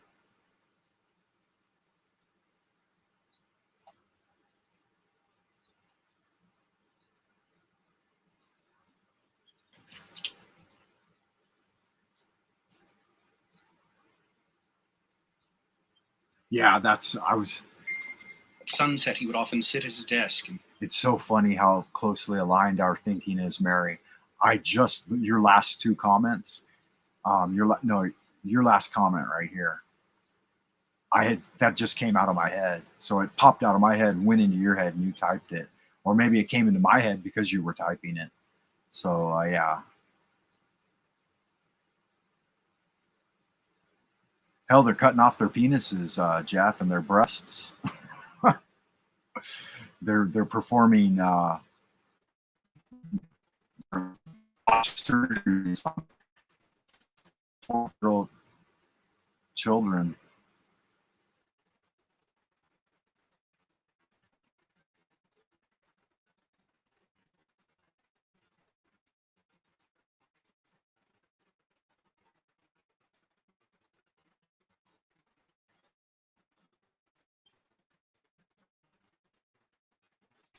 You guys listened to DJ's interview with Catherine Austin Fitts yesterday?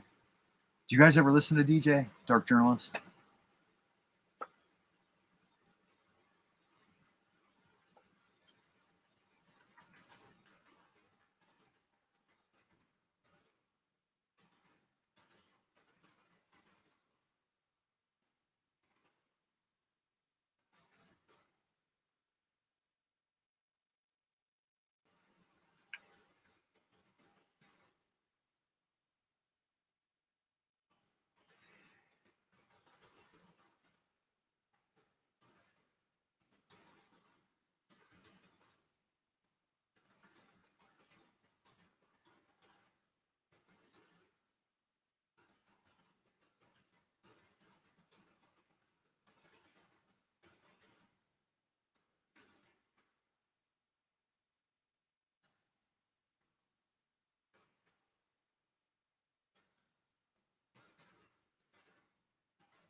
Okay, did you watch his show with Catherine Austin Fitts?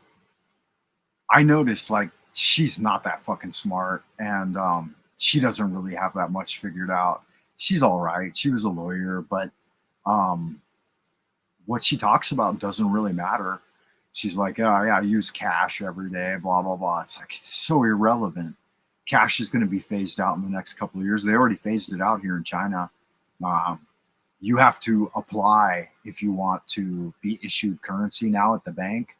They will not take your money from like for example, my salary comes in electronically to my bank, and my bank is charged with holding my monthly pay, right?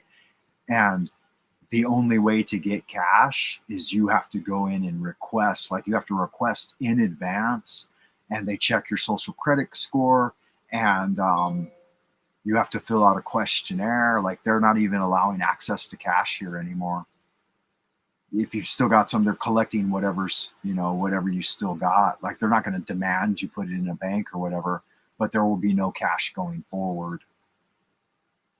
Any cash from like pre 2005, I think, is already outdated. They won't accept it. You can't even turn it in a bank. They did a cash roundup in like, I think 2012 or around 2012. They did an old cash roundup, and they said any pre 2005 cash, if you don't turn it in now, it's going to be useless. Yep. It's game over here, guys. I mean, what are you going to do? It's going worldwide, though. It's not It's not. I'm just I'm living in the future. So, um, Mary, if you've got backyard here, you don't allow any kind of backyard growing. Like we used to be able to grow in the garden a little bit, like do some play gardening and shit, grow some water. Years came and remodeled the whole thing, and now nobody can do any of that. You get caught growing a pepper plant, publicly execute you.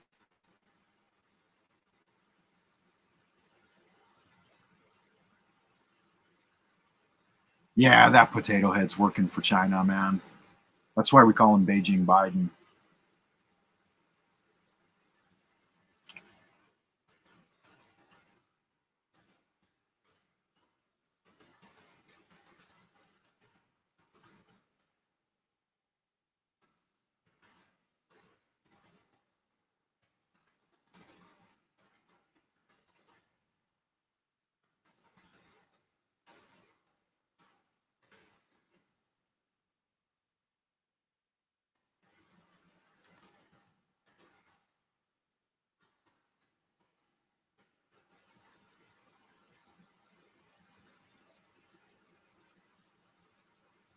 He's absolutely.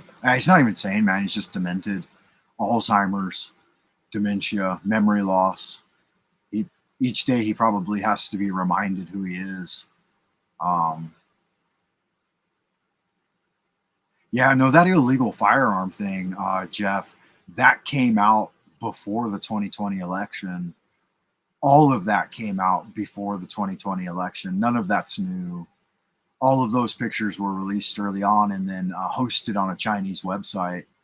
The Chinese wanted everybody to know full well that their man was being put into office, and that it was game over. That any belief in a national system or a constitution was gone. I mean, when they came out and announced their Heimat, you should have seen the warning signs back then, right?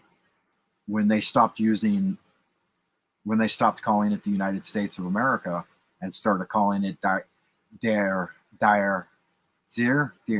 Heimat. You should have known, man. It's not even covert anymore. The cabal's right out in the open. Lady Gaga, I think the other day she was on the streets in New York or something, and she said, "All of your children will be little monsters. They will serve me, my little monsters."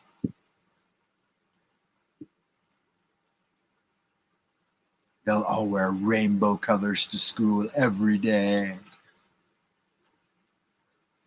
And they'll keep me young and pretty for 1,000 years. Just like the Queen, huh? I think she's planning on replacing the Queen of England, Lady Gaga. That's why she calls herself Lady Gaga. I call myself Sir Francis.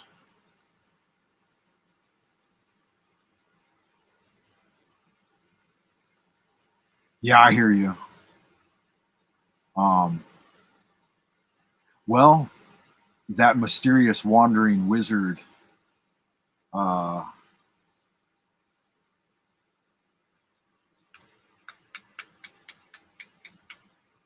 Wesley Wainscott, in that old short story. I won't tell you guys about it. I'll let you read about it yourself when the novella is available for purchase.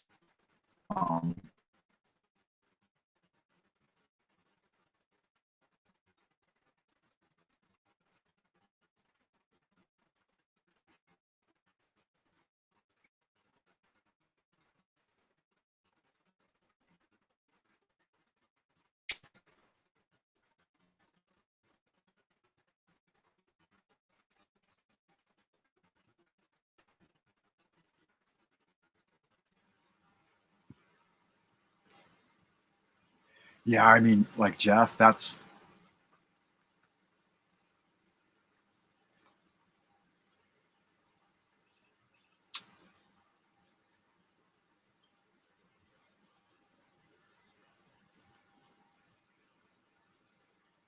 gaze dreamily off at the outspread west, the dark towers of Memorial Hall just below, the Georgian courthouse belfry, the lofty pinnacles of the downtown section, and that shimmering spire-crowned mound in the distance, whose unknown streets and labyrinthine gables so potently provoked his fancy.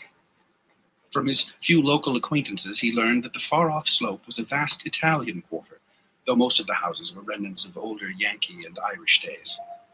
Now and then, he would train his field glasses on that spectral, unreachable world beyond the curling smoke, picking out individual roofs and chimneys and steeples, and speculating upon the bizarre and curious mysteries they might house. Even with optical aid, Federal Hill seemed somehow alien, half fabulous, and linked to the unreal, intangible marvels of Blake's own tales and pictures. The feeling would persist long after the hill had faded into the violet, lamp-starred twilight, and the courthouse floodlights and the red industrial trust beacon had blazed up to make the night grotesque. Yeah, that's right, Mary. Of all the distant objects, they pay you. Your salary would be about $28,000 a year, and then you would have to pay half of that back in taxes, more than half. So you'd wind up with about $10,000 a year that you would have to live on, and you'd have to house yourself and commute to and from wherever they're keeping him, whatever basement they're keeping him in. And you'd have to be on call 24/7 and work 12 hours a day, 6 days a week to earn that, to get that 10,000. And speaking English would not be required, because opening your mouth would not be required. You put your muzzle on and come in 12 hours a day, 6 days a week to wipe his ass and follow him around and have him grope you, grab your boob. And you got to be from 16 to 25, either Asian or Latin American. And that'd be the only way you could get the job.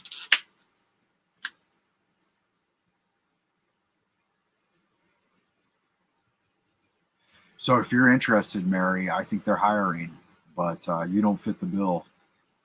You're a cis white female, so you're done. Your value in the world is no longer existent according to the New World Order. No, yeah, they don't, Jeff, that's not who they use. They use someone who just walked across the border with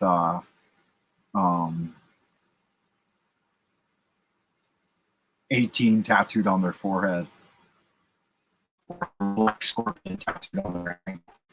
They don't use that shit, man. That got me cut.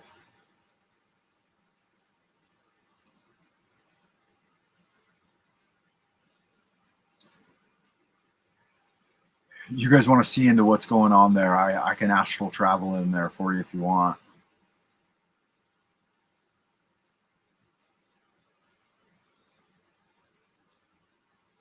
Yeah, it's interesting. And they're not even mentioning the guy who set off the whole thing. He's on camera as the leader, the one whispering in people's ears. And the day before, he's the one shouting that they're going to break the barrier. And they're claiming that he's a part of the Proud Boys when he's not. He's an intel agent. And he's an older dude, too. He's like mid-50s. Big dude, well-built. Probably ex-military, maybe craft. Yeah, that thing was entirely orchestrated. It had nothing to do with Mr. T. But Mr. T doesn't matter anyway. You saw even when they put Mr. T in there for 4 years, his hands were tied. All he could do is play golf every day. They don't let those fucking guys do anything. They say you memorize your lines, you go up and you read the fucking teleprompter, and then you go play golf for 250 days. And then anytime we fucking need you, we pull you forward and you run your stupid mouth. And when you're done running your dumb mouth, you go fucking play golf again. And that's it, man. If you bought into that system, JFK was the last president of the U.S., Jeff. I think you probably know that.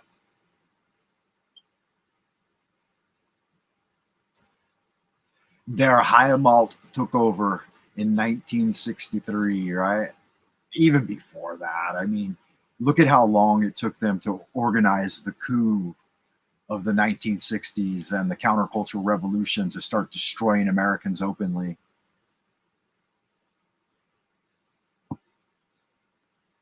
Let it never be forgot that once there was a Camelot. It was easier back then because you could lure them in with good-looking girls like Marilyn Monroe. Nowadays, you got to lure them in with 12-year-old boys. What a crock of shit. How sad, how degenerate. Sodom and Gomorrah. How degenerate the U.S. has stooped.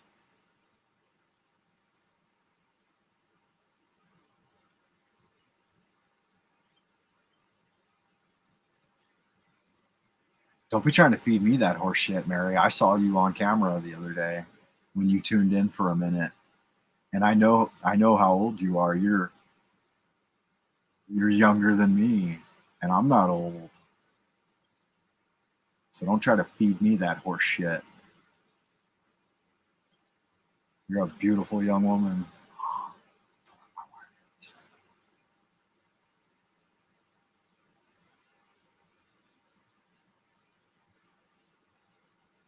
I imagine no. I imagine think about young, motivated border hoppers. You know, they don't think about it. They just get the work done, man, and look forward to that 10 grand at the end of the year, you know, and then they zip off back to their villages and have a big party for a couple of weeks and then come back right into the mix of it. They give it to their handlers down south or ship it back here to China. I was a young, motivated person, and I was working 60 to 80 hours a week plus doing school, and I didn't ever fucking worry about it, you know. But I wouldn't work for low immigrant wages either, you know. But I worked in places filled with immigrants that were working for a fourth of what I was working for and working just hard. And so I just usually young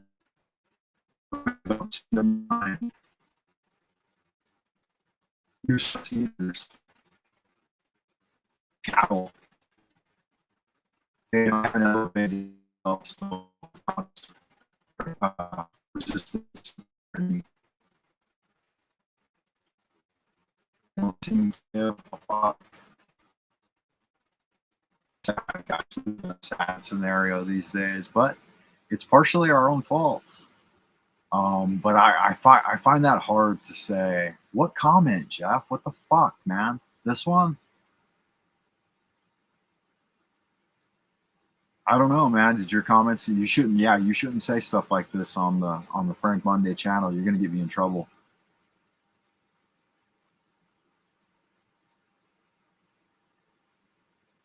No, the Christopher Steele dossier was the biggest waste of money in the history of the U.S. Well, that and the fake moon landings. I mean, what do you mean money? There is no money. There's no taxpayer money. You know, that money you get taken away, that's just to enslave you. That's not what they spend, man. They spend fiat debt-based currency. It doesn't matter how much they collect in taxes. They're gonna spend whatever they want, man.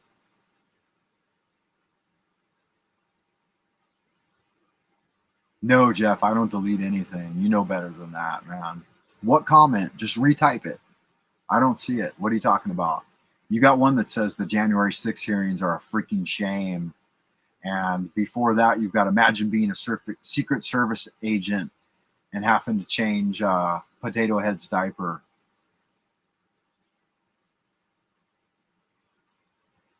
You better watch out talking like that, Monsieur Tedrick. Potato Head will send his goons to grab your 15-year-old daughter to come change his diapers.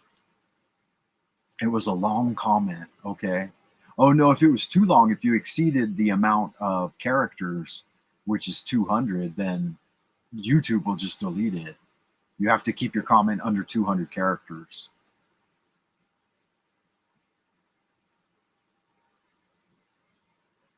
Let's have another look at that Soho Yard, guys. Would you like to live in a house like this, Jeff? Do you think this is a lovely house? I would come to visit you, and I would knock on the door.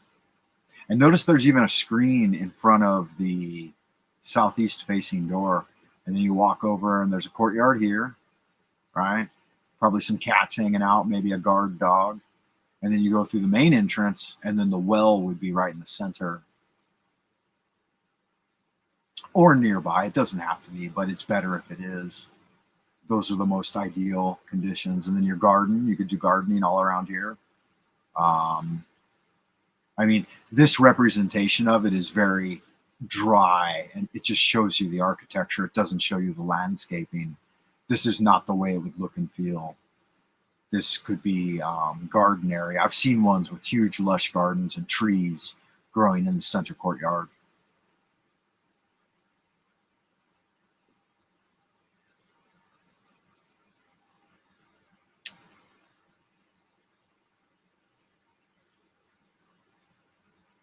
Yeah, absolutely. And I would say probably 50% were all paid shills roaming around there. And I think like maybe one or two people got lured in that didn't know what was going on. And they're like, why is the Capitol open? And then the guards are there smiling like Disneyland. Go on in. Who gives a fuck? Go, come on. Go have a look. Go shit on Feinstein's desk, which it isn't even her desk. None of that belongs to any of them. It's all old Tartaria. And even if it's not, even if it was built by the founding fathers, it's got nothing to do with it and people are using it. It doesn't even matter. Even if there's you folks go and throw them all out into the courtyard and behead them, would that matter? People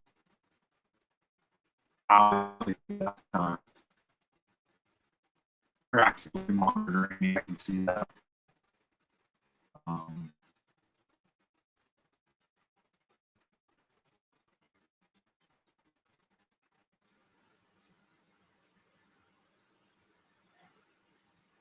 Yeah, Jeff, you're getting me in trouble. You're getting me in trouble. You know I'm going to just cut straight to the truth of it and brass tacks. I'm not going to beat around the bush. But yeah, we all know it went down. I mean, I think I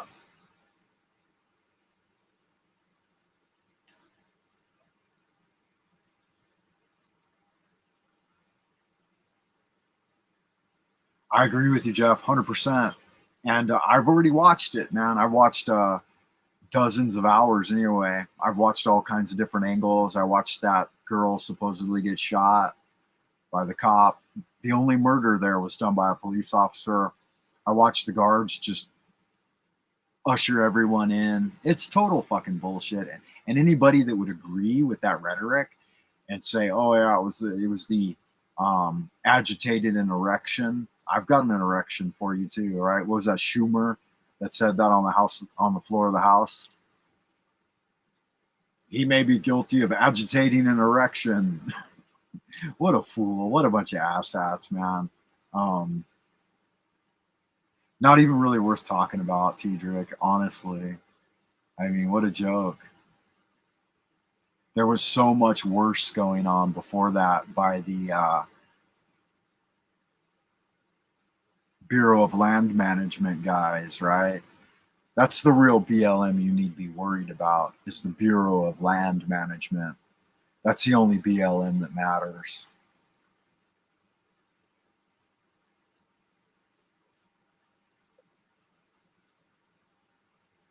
Why do you think they built FEMA camps, Jeff? They're not going to lock you up. They're going to liquidate you. They're just handpicking the guys that make good laborers.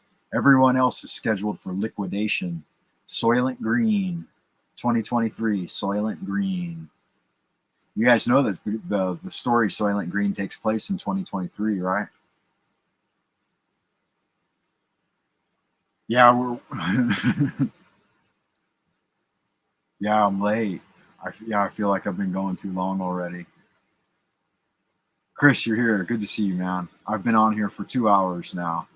And nobody did the homework, Chris, so don't worry about it.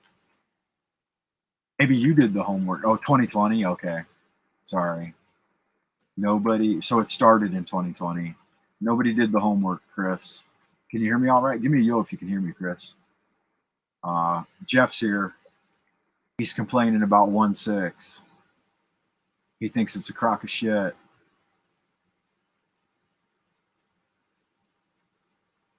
Okay, really? Fascinating. I tried to talk about the homework this morning, but I wasn't feeling it because nobody did the reading or the listening or any research. So just like high school students, it's like herding cats. I don't think Mary knew about it though. She didn't. I don't think she never agreed to do any homework. A certain huge, dark church most fascinated Blake. It stood out with a special distinctness at certain hours of the day, and at sunset, the great tower and tapering steeple loomed blackly against the flaming sky. It seemed to rest on especially high ground. The grand facade and the obliquely seen north side, sloping roof from the tops of great pointed windows, rose boldly above the tangle of the rounding ridgepoles and chimney pots. Peculiarly grim and austere, it appeared to be built of stone, stained and weathered with the smoke and storms of a century and more. Style, as far as the glass could go, was that earliest experimental form of Gothic revival which preceded the stately Upjohn period, and held over some of the outlines and proportions of the Georgian age. Perhaps it was reared around 1810 or 1815. As months passed, Blake watched the far-off, forbidding structure with an oddly mounting interest. Since the vast windows were never lighted, he knew that it must be vacant. The longer he watched, the more his imagination worked, till at length he began to fancy curious things. He believed that a vague, singular aura of desolation hovered over the place, so that even the pigeons and swallows shunned its smoky eaves. Around other towers and belfries, his glass would reveal great flocks of birds, but here they never rested. At least that is what he thought and set down in his diary. He pointed the place out to several friends, but none of them had even been on Federal Hill or possessed the faintest notion of what the church was or had been. In the spring, a deep restlessness gripped Blake. He had begun his long-planned novel, based on a supposed survival of the witch cult in Maine, but was strangely unable to make progress with it. More and more he would sit at his westward window and gaze at the distant hill and the black frowning steeple shunned by the birds. When the delicate leaves came out on the garden boughs, the world was filled with a new beauty. But Blake's restlessness was merely increased. It was then that he first thought of crossing the city and climbing bodily up that fabulous slope into the smoke-wreathed world of dreams. Starry Wisdom? Is that the Late year? in April, just before the 77. shadow of Walpurgis time, Blake made his first trip into Starry the unknown. Wisdom in 77. Plodding 88? through the endless downtown streets The only other and place the I can bleak, think of decayed is the, squares beyond, he came finally upon the ascending avenue of century-worn steps, sagging Doric porches, and blear-paned cupolas, which he felt must lead up to the long-known, unreachable world beyond the mists. I don't see any reference to the year There were dingy 1888. blue and white street signs, which meant So, nothing to him. Think And presently he film. noted the strange, I dark don't know of any faces of films the that drifting crowds, reference and the foreign 88. signs over curious shops in brown, decade-weathered buildings. Nowhere could he find any of the objects he had seen. You'll have to from come afar, right out and tell me. so that once more he half fancied that the Federal Hill of that distant view was a dream world, never to be trod by living human feet. Now and then a battered church facade or crumbling spire came in sight, but never the blackened pile that he sought. When he asked a shopkeeper about a great stone church, the man smiled and shook his head, though he spoke English freely. As Blake climbed higher, the region seemed stranger and stranger, with bewildering mazes of rooting brown alleys Back to the leading future. eternally off to the south. He crossed 2 or 3 broad avenues and once thought he glimpsed a familiar tower. All of them. But Again, he Where's asked the the merchant connection? about the massive church of stone, and this time he could have sworn that the plea of ignorance was feigned.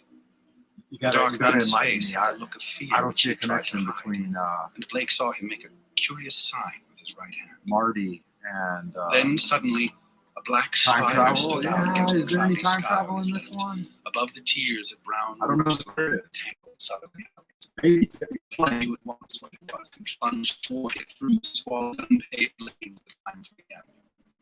Twice he lost his way, but he somehow did not ask him the patriarchs or housewives who sat on their doorsteps, or any children who shouted and played in the mud and shadow. Okay. Does it? Last he saw power playing against the southwest. A huge stone bulk rose darkly at the Well, it begins in the winter of presently 1975. quaintly cobblestoned, with a high bank wall on the farther side. This was the end of his quest. For upon the wide, iron-railed, weed-grown plateau which the wall supported, a separate, lesser world raised fully 6 feet above the surrounding streets. Yeah, you're right. There It stood is a grim, August 8th when he titan dies. bulk, whose identity, despite Blake's new perspective, was beyond dispute. The vacant church was in a state of great decrepitude.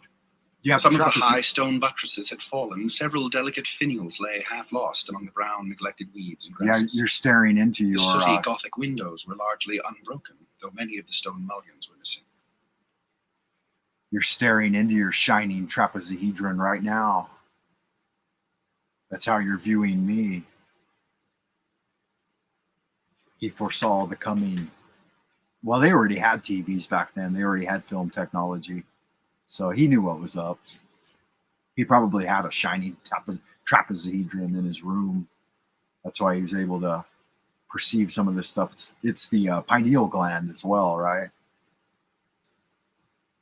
That many-faceted crystal in the strange box. Yeah. It's the tetragrammaton. It's the foundational shape of everything.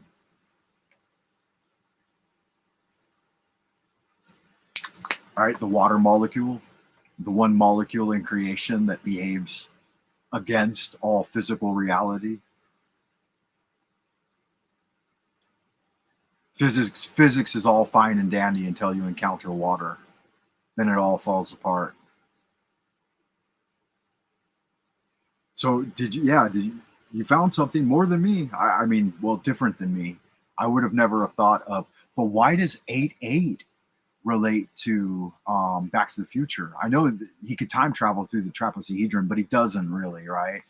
Not like in the Gates of the Silver Key. That's an obvious time travel. But how does August 8th, is that a date in Back to the Future? Because it might be that Back to the Future is referencing Lovecraft for some reason. I didn't study that film in any depth.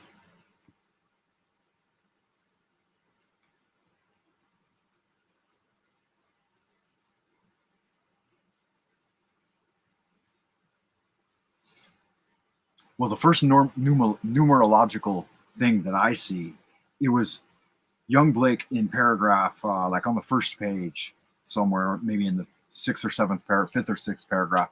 Young Blake returned to Providence in the winter of 1934 through 5. So if you add up all those numbers, it's 22. And that's the amount of bones in the human skull, 22 bones. Also the amount of letters in the Hebrew alphabet, and also the amount of major arcana or major trumps in the tarot, 22. So there's a good set of correspondences there. 2 and 2, of course, is 4, which is the tetragrammaton. So the first reference that I see to the grotesquely carven aromatic wooden box that contains the trapezohedron, the shining trapezohedron, he's talking about the skull and the crystal inside it.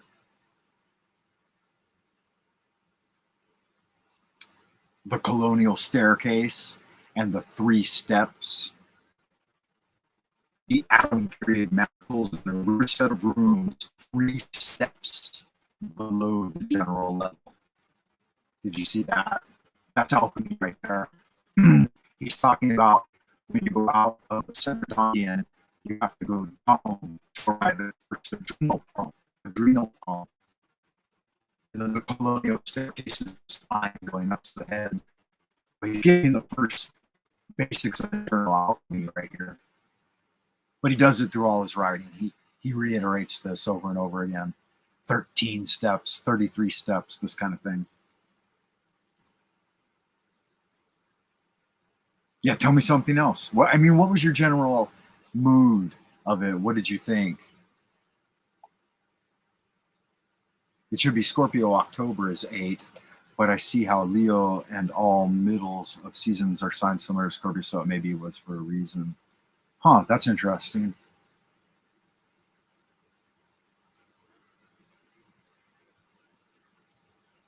Eights are also the sphere of Mercury and the sphere of Hod on the Tree of Life. So 8 imply mastery and competence. So sad. Breaking up again. Okay, well. Wondered how the obscurely painted panes could have survived so well in view of the known habits of small boys the world over. The massive doors were intact and tightly closed. Around the top of the bank wall, fully enclosing the grounds, was a rusty iron fence whose gate, at the head of a flight of steps from the square, was visibly padlocked. The path from the gate to the building was completely overgrown. Desolation and decay hung like a pall above the place, and in the birdless eaves and the black, ivyless walls. How's the transmission strength? Did you do any, I'm glad you enjoyed it. Not everyone, Lovecraft isn't everyone's taste, right? Obviously, but it's one of my favorites. I had never actually really read this story in any depth. Some of his longer ones I've done more research into. Yeah, I realize that.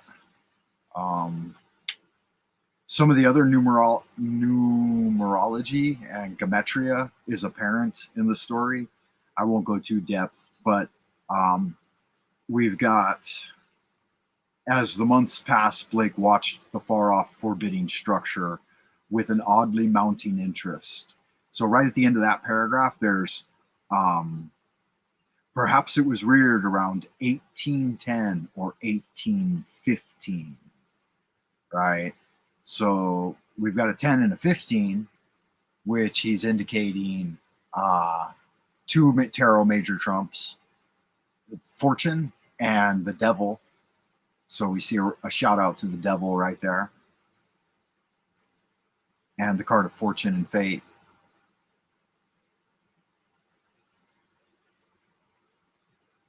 Yes, it was his last. It was written in the year that he died.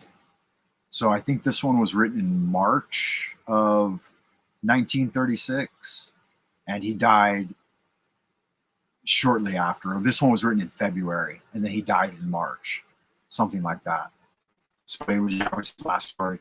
Did you learn that it was a response to Robert Bloch or Bloch? Would you say this Bloch or Bloch or Blake? Bloch. So he names the character Robert Blake, and the reason is because it was written as a response to Robert Bloch's story.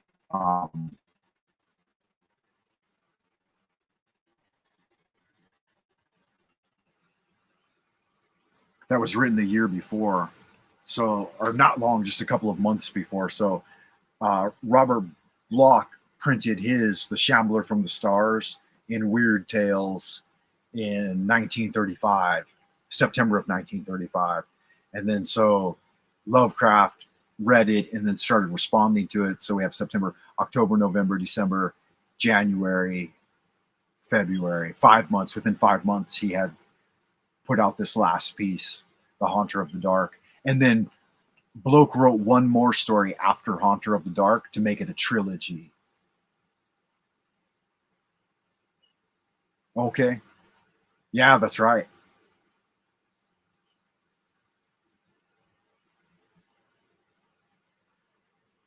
Yeah. So if you go back and you read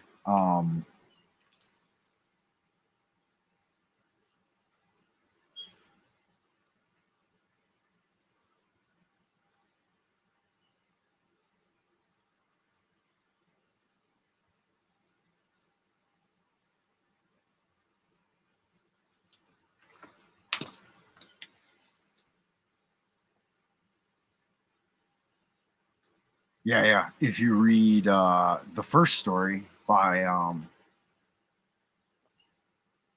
The Shambler from the Stars, you'll see the vast difference in writing style, and it will give you kind of a flavor to Lovecraft's style without the drudgery through endless descriptions of architecture. A lot of people don't like the fact that Lovecraft describes architecture in such great detail, but I think it sets the scene and makes his stories what they are, right? I mean, that's the defining characteristic trait of Lovecraft's writing style, is his endless bacchanations on architecture. But you'll see right here at the beginning of the first of the tale, right, we see a little bit of his poetry from Nemesis. And so I started off today's transmission with a reading of Nemesis, which is a poem written by him. And if you get into any of his poetry, oh good God, it's endless. So don't try to read any of Lovecraft's poetry. It's all basically the same stuff, but there's a few golden nuggets in it. But yeah, his first mention, Robert Blake. So that's his friend's name, right? It's a kind of love letter to Robert Bloch, right? And this right here is a direct reference to the Shambler from the Stars. This is what happens in the Shambler from the Stars. This is the story. In short, the Shambler from the Stars is just this. That Robert Blake had stayed in the city and visited a strange old man. And the strange old man ended amidst death and fame. So that gives you a reference to the Shambler from the Stars. Well, Nemesis is one of Lovecraft's poems. I read it at the beginning of the transmission 2 hours ago, but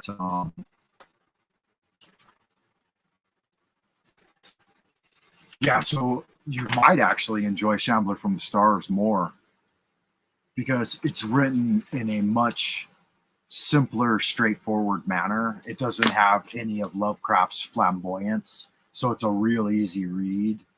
Like,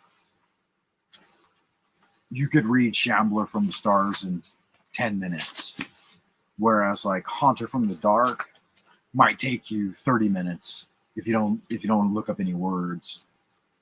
No, Nemesis, I believe, is an allusion to Yuggoth, the benighted planet, the dark planet Pluto. Yeah, Shambler from the Stars. You can find the references online. But the Shambler from the Stars is, as we find out at the end of the Haunter of the Dark, the Haunter of the Dark is the Shambler from the Stars, right? So it is, yeah, Hades. That's right, the realm of Hades. And it's interesting to me that Robert Blake, at the end of this story, Haunter from the Stars, calls out to Yog-Sothoth to say Yog-Sothoth to save him, which is actually Hermes Trismegistus, Tahuti, right? The god of magic. But I see it coming here. Hell winds, Titan blur, black wings. Yog-Sothoth, save me from the three-lobed burning eye.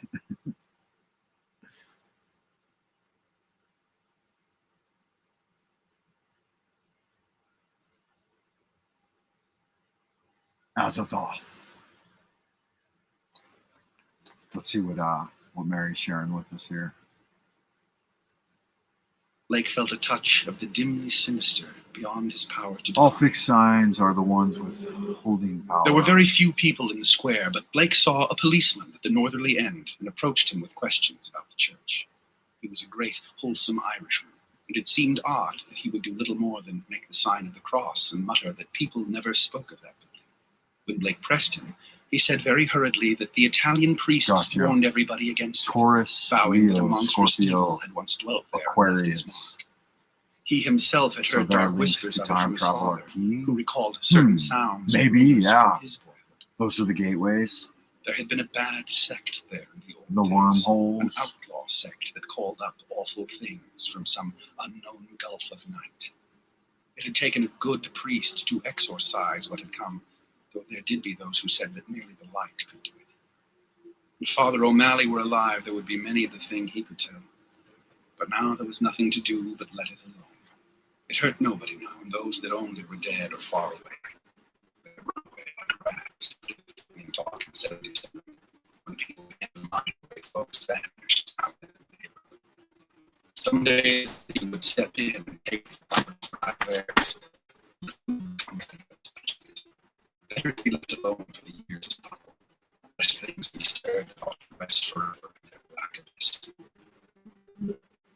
After the policeman had gone, Blake stood staring at the sullen steel pile. It excited him to find that the structure seemed as sinister to others as to him, and he wondered what grain of truth might lie behind the old tales the Bluecoat had repeated. Probably they were mere legends evoked by the... This.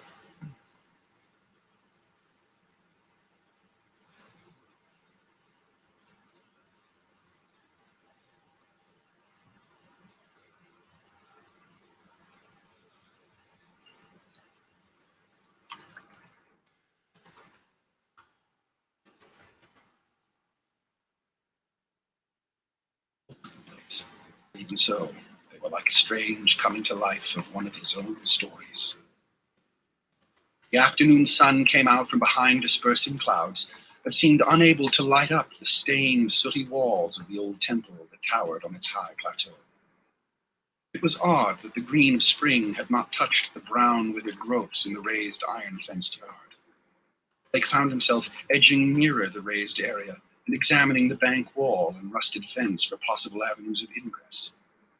There was a terrible lure about the blackened fane which was not to be resisted. The fence had no opening near the steps, but around on the north side were some missing bars. He could go up the steps and walk around on the narrow coping outside the fence till he came to the gap. If the people feared the place so wildly, he would encounter no interference. He was on the embankment and almost inside the fence before anyone noticed him. Then, looking down, he saw the few people in the square edging away and making the same sign with their right hands that the shopkeeper in the avenue had made. Several windows were slammed down, and a fat woman darted into the street and pulled some small children inside a rickety, unpainted house. The gap in the fence was very easy to pass through, and before long Blake found himself wading amidst the rotting, tangled growths of the deserted yard. Here and there, the worn stump of a headstone told him that there had once been burials in this field.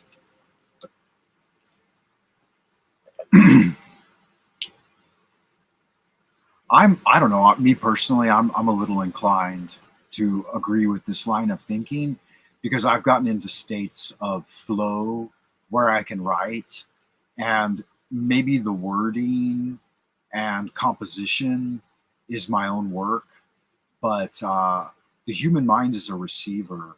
And so if you're in a flow state, then the stories will just come through you, and you can tell that you're you can tell that a lot of it is being guided by the spirit world. Human beings have a interesting hallucination. They think oftentimes that their mind and body is only being used by one soul or spirit, which according to traditional mystery teaching, that's not true. Spirits are coming in and out of you all the time, and sometimes you may not even be the original spirit living in your body that possessed it as a child, especially if you are in the realms of like insanity and demonic possession and stuff like that.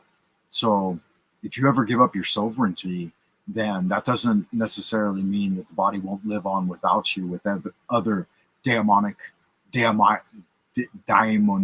forces orchestrating things on the planet.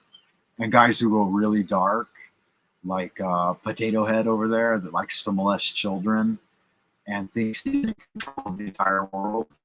The real soul of that being checked out a long time ago. Wasn't gonna stick around and put up with that for shit. So yeah.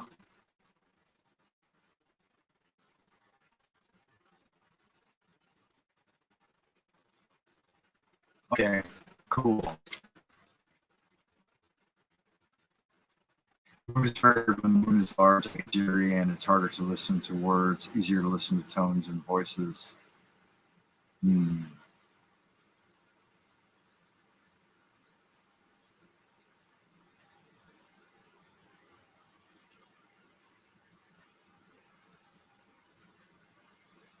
Yeah, And I think you're right to an extent too, that the creative intelligence and the creative function is always uniquely each individual's. Um, our craft is definitely learned through studying the works of others, right? And what has gone before. But yeah, they're unique tales of his own, definitely. Um, I don't think he was tapping it, and I would tend to agree with you. I don't think he's tapping into the aether so much as he's trying to expose occult secrets covertly. And you got to remember, like I was talking about earlier, some of it's just playful love letter writing back and forth from contemporaries, men and women. Like I remember when I was really interested in literature in college, when I was studying for my degree in literature, I had contemporaries that I would write these kinds of stories for and to as well. My writing was never on this level though. Like my writing was easily on the level of Robert Bloch. This is a young author, right? I'm not sure of their differences in age, but I know they were in the same literary group. But this level's pretty easy. This level, on the other hand, this requires research and a life of striving to get this kind of canter down. Not only that, you got to remember like this one and the ideas. Have you seen some of his notes and stuff? I don't know. We don't have to get too far into Lovecraft, but these guys were, they sat around in libraries and studies all the time. It's what they did. That's what they got paid to do. So all the tobacco, coffee, and fresh meat, and but he was if you know something about his childhood, then he lost pretty much all of the wealth, and the family was gone by the time he was like a teenager. But the books were still there, and he hung out at the universities. He wasn't a student because he couldn't afford tuition, but he got rooms at a university, like in the story here, just like Robert Blake. He was able to live there and support himself with writing.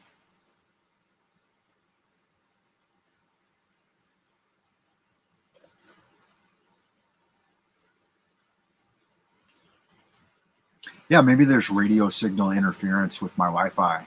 Like maybe as another transmission on the aether comes through my room, that some of those other Wi-Fi transmissions will, like imagine smoke curling around, and then like my smoke is we'll say it's blue white, and then another person's smoke that's transmitting through my walls and stuff, theirs is red purple, and so theirs will walk around, and then maybe theirs will bleed in my transmission.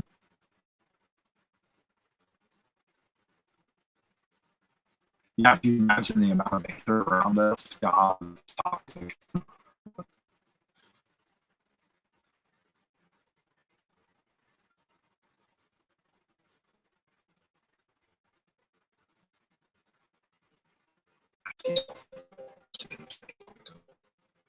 The sheer bulk of the church was oppressive now that he was close to it, but he conquered his mood and approached to try the 3 great doors in the facade. All were securely locked, so he began a circuit of the Cyclopean building in quest of some minor and more penetrable opening. Even then, he could not be sure that he wished to enter that haunt of desertion and shadow, yet the pull of its strangeness dragged him on automatically.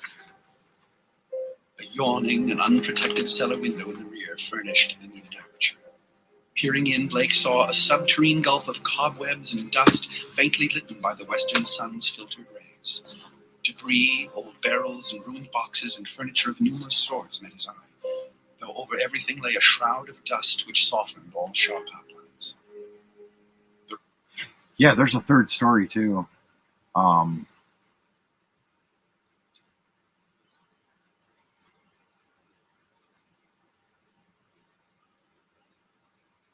Who is she?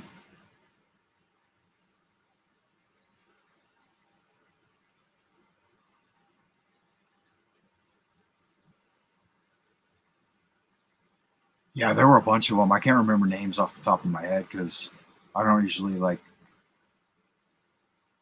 try to remember the other people. Like, but there were quite a few. I could probably call them to mind. There's a really good supernatural horror and literature is Lovecraft's master thesis, and he mentions everyone in that book. Supernatural horror in literature. So that was like a master's thesis written by Lovecraft, and you'll notice immediately like the difference between Lovecraft's academic writing and his academic writing is top notch, man. It's so much different than his short stories. And then like his poetry, again, totally different. Like he has much of his poetry has really lighthearted stuff in it, but there's always an undertone of dark, gloomy sullenness and sadness and depression. He was obviously a very disturbed individual, but he tried to do the best with what he had, right? Um, for me, there's tons of tarot references. There's references to obscure manuscripts. One fake manuscript, I think Robert Bloch created the fake manuscript in this one. The, where's that?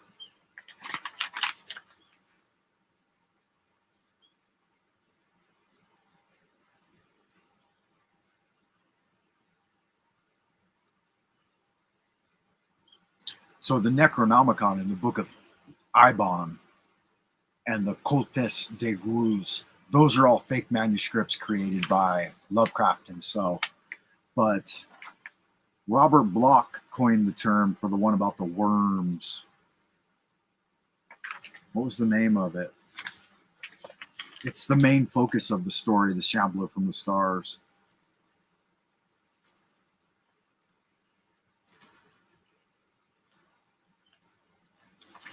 Yeah, and who is she? Who loves Lovecraft? Who are you talking about? Your wife?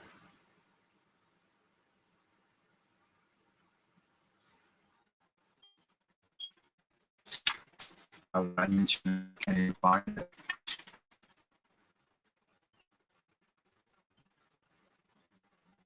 Oh, you missed it. Okay. Tell her I said hello.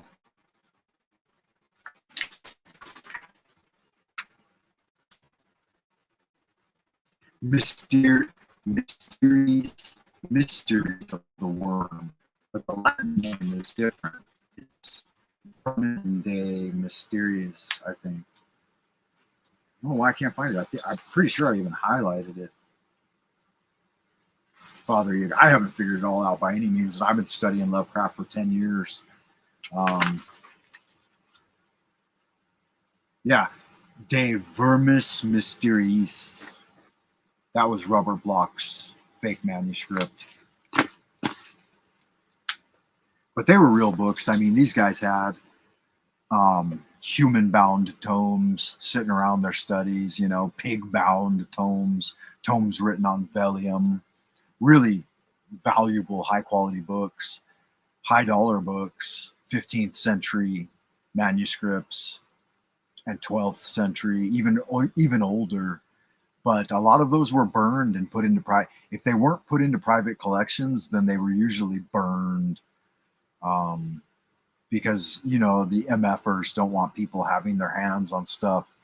They're always the type of 2-year-old mentality that if they can't have it, then they would rather destroy it.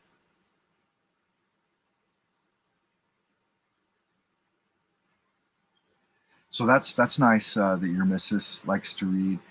I read too much. I have some kind of internal guidance begging me to stop because moving eyes left to right feels wrong. I gotcha. That's funny. Yeah, so definitely check out Lovecraft's one. I mean, the only one that's really widely available. This one, supernatural horror and literature. Everything he wrote is available for free in the public domain. That's why so much of it gets plagiarized and put into new stories these days. Interesting. I never even saw the TV series Lovecraft Country. I just knew it was going to be shit, so I didn't watch it.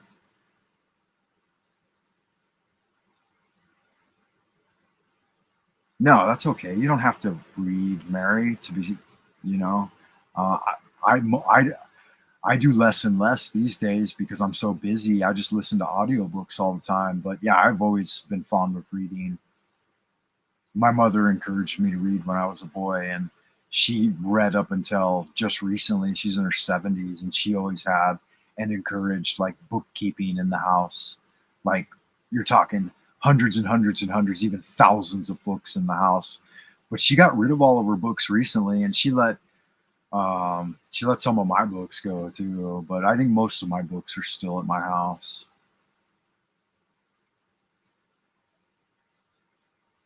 No, I haven't.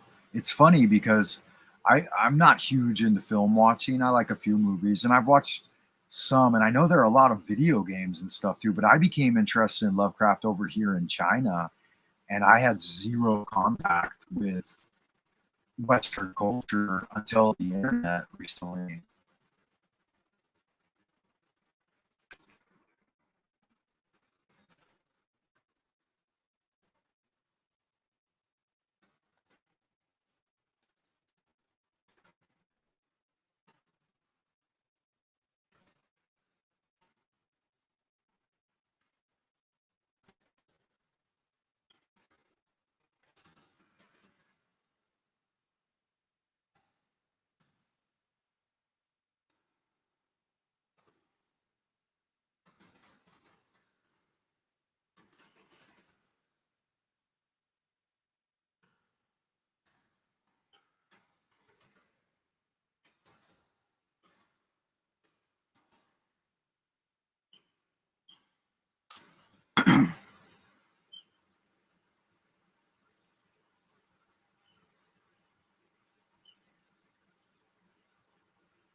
Hmm.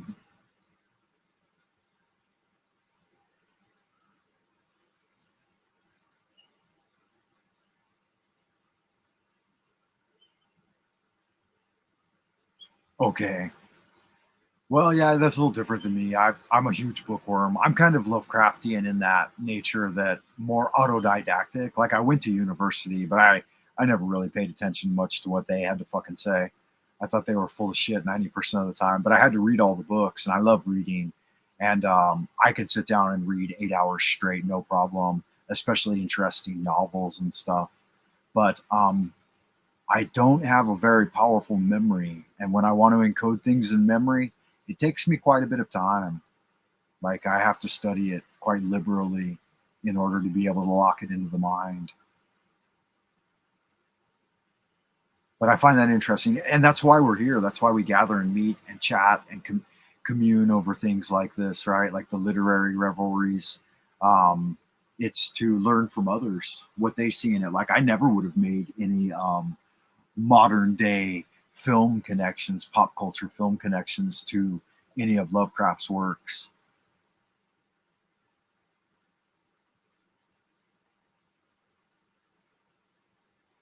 Yeah, Color Out of Space and Dagon, those are both been put into popular culture a lot. Um, some famous actor even made a Color Out of Space movie, but I heard that it was shit. So I think it was like the guy who did National Treasure, what, Nicolas Cage. But you know what? The avian, the Blue Chicken Cult, the Will Cox and Corey Good guys, they were like plagiarizing and directly riffing off Lovecraft for the longest period of time. And I called him out on it one day.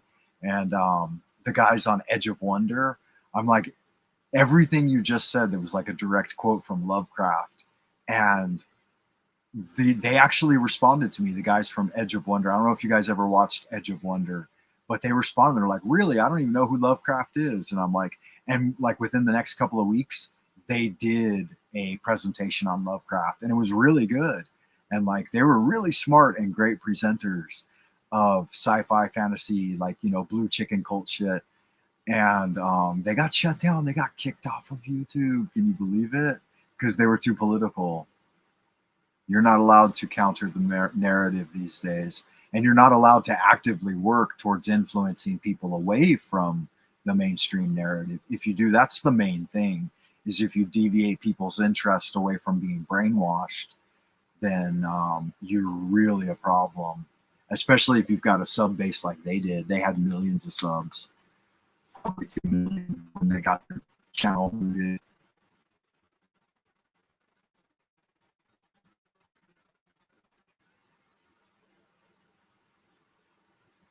Okay. No, I could read for 7 days straight with not even focusing on food and drink.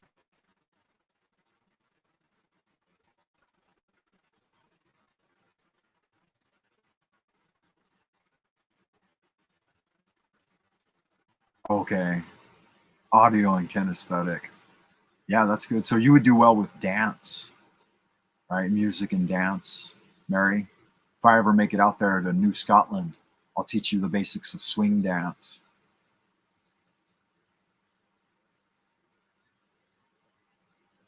Yeah, the Color Out of Space is a good tale. I liked it.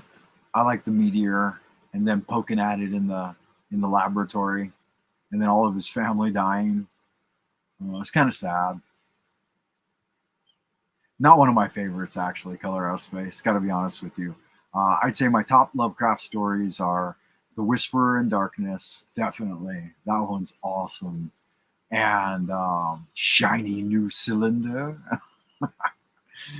uh, that one's one of my favorites. And of course, The Mountains of Madness, definitely a favorite. The Gates of the Silver Key is probably top among them. I would say in that order are my top 3 favorite stories. Whisperer in Darkness, Gates of the Silver Key, and At the Mountains of Madness. Yeah, the Blue Chickens, man. They riff on Lovecraft like routinely, but there's some websites that have a lot of fan fiction and fan culture. There's like the Lovecraft Wiki. There's this one that I like to use. Right, like this one. I think this is just called lovecraft.com. Is that what it's called? Let's see. Yeah, hplovecraft.com, writing text, fiction.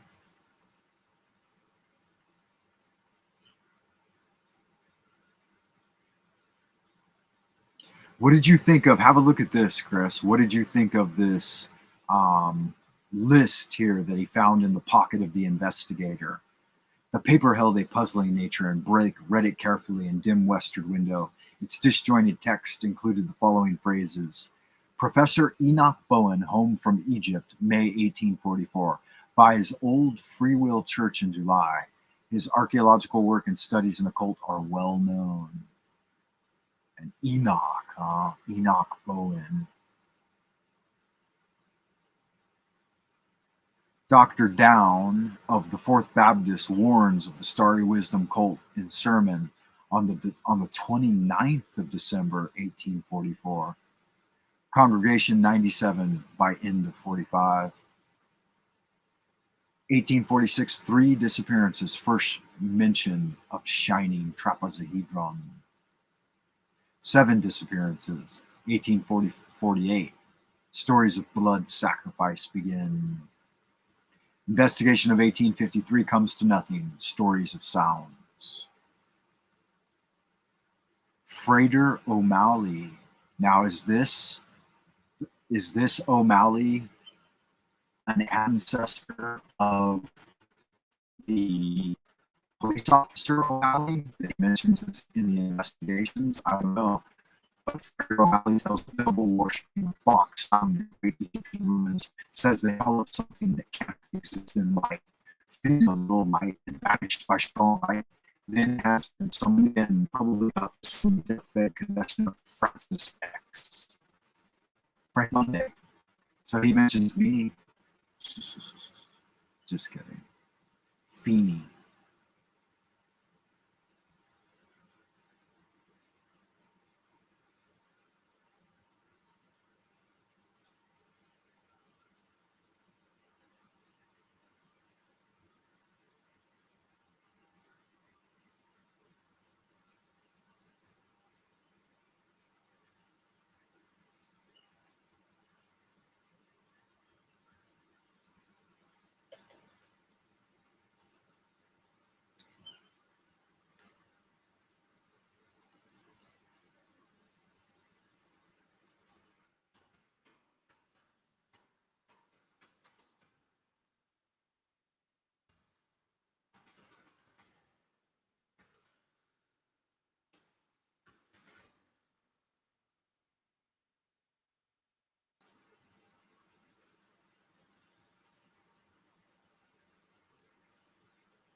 Yeah, I agree with you there. I try to look for the numerology, but the other thing too is a lot of illusions, right? Like there's some code in there, definitely, and then there's some allusions to other people, and so I think that some of it is just not meant for us. It's meant for their inner literary circles, and unless you have unless you have some of the backstory, like if you haven't been keeping up with the writings and stuff like that, you won't know what they're talking about. And there's some cipher as well, but ghost stories ascertain truth.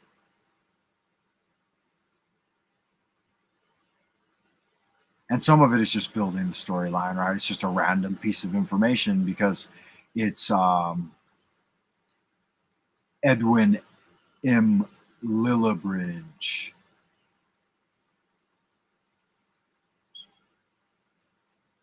which I thought was interesting because the name Lillibridge has some connection with the royal family. Can't remember exactly what it was, but let's see.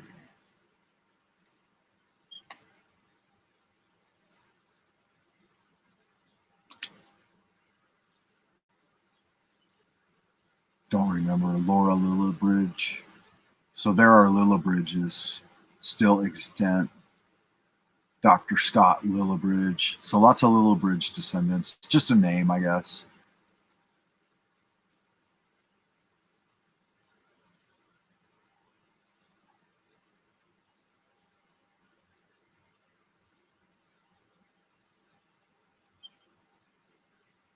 Captain Robert Lillibridge, maybe he's making a reference to.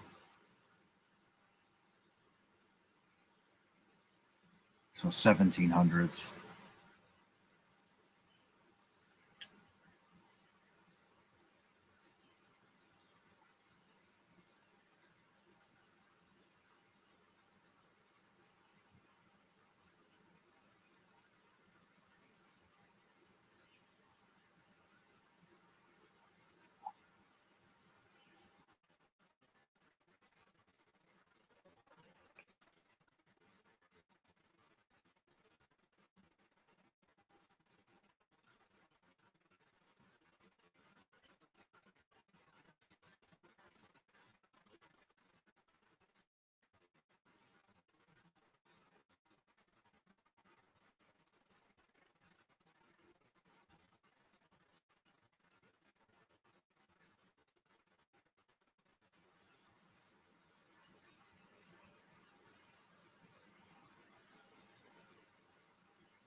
Yeah, the trapezohedron, that was new to me too. I even overlooked it for years. I just didn't even concern myself with it.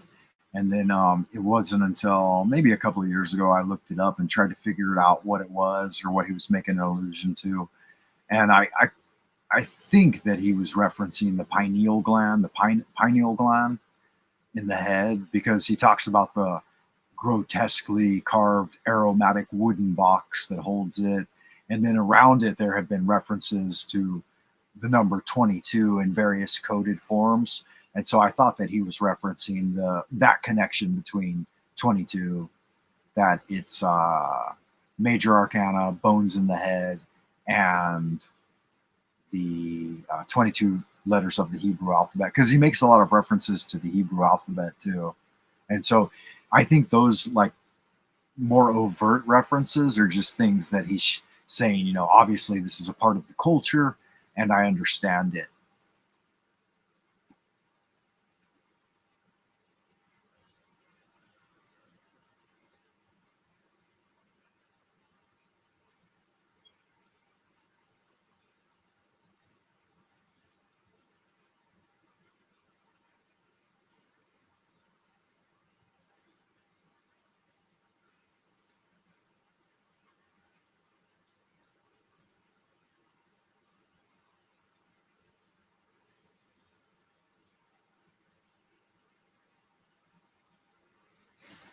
It's interesting, the bones in the body too. There's like 200 something bones, right? But 55 in the hand, is that right? 22 in the head, and then 33 in the spine. And the foot has something like 35 or something bones. So yeah, funny stuff there. I didn't do well in my anatomy and physiology. Yeah, 33 steps of the Masonic colonial staircase going up to the top of the tower.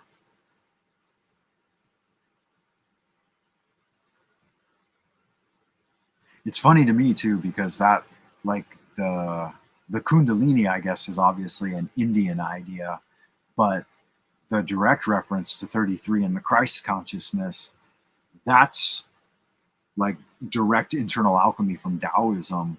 So I find it interesting that it's encoded into Western esoterics, or Western occult literature anyway. Okay, I still have to check out my leads, but I've seen it has been quite a few times, and so I will definitely look into yeah, Jesus dies and then goes to Golgotha, mountain of shit. That's the clip off, right? I'll have to check him out, guys. We lost transmission again. Wow.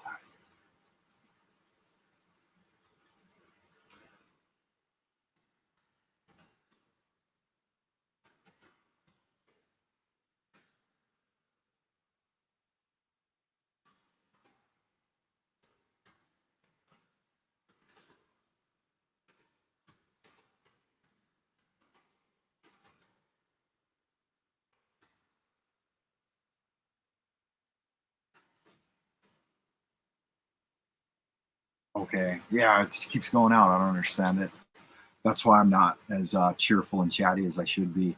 But I started early, and Jeff was here, and then Mary showed up, and now you, Chris. But it's already been 3 hours, man. It's already getting late for me, so I'm gonna have to roll on out of here. I I'm glad you enjoyed it, Chris. We'll discuss it again. I figured that this one story plus the other associated stories could go a couple of rounds.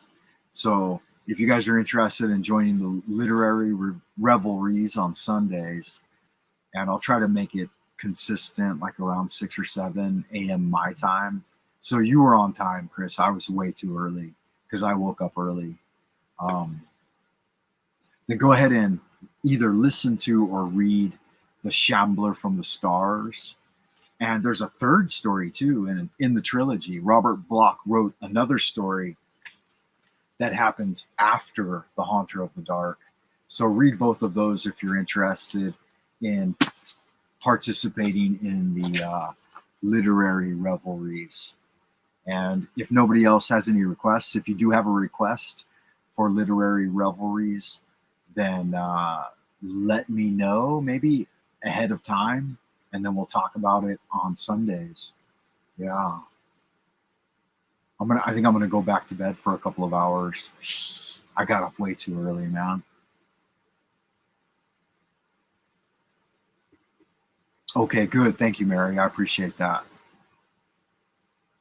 I would definitely want to do that for sure.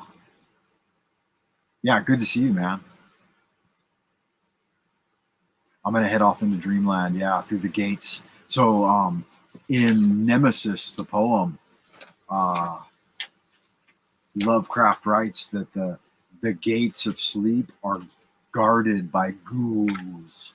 Right? I don't know if you guys have ever experienced the ghouls who wait at the gate, but he says, through the ghoul guarded gateways of slumber, past the wane mooned abyss of night, I have lived o'er my lives without number, and I struggle and shriek. Wait, I have lived over my lives without number. I have sounded all things with my sight, and I struggle and shriek ere the day break, being driven to madness with fright. So yeah, he obviously had a very troubled childhood, constant nightmares, psychological abuse from his mother, not graduating high school because of ill health. So that contributed to like his own sense of inferiority and not working to produce works published.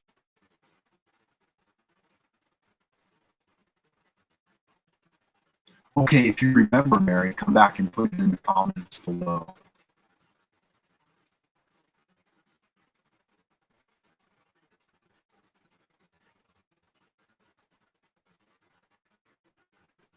Dancing helps with the old lady flappy arms, for sure. Yeah, Gnosticism, definitely. I heard a guy calling it kenosis the other day.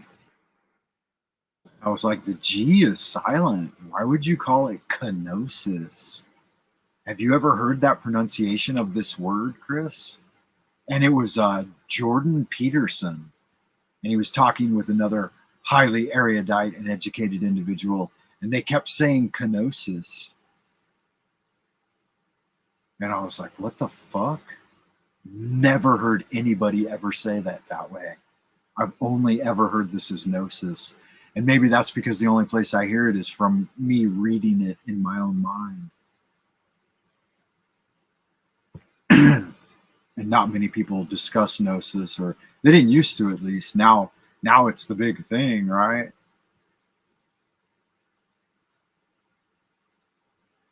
Yeah, that seems wrong to me. I mean, I check my dictionary quite regularly, and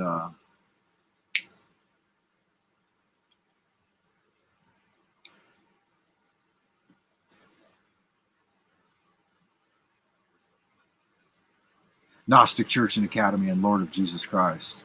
Okay, that's interesting. Let me look him up.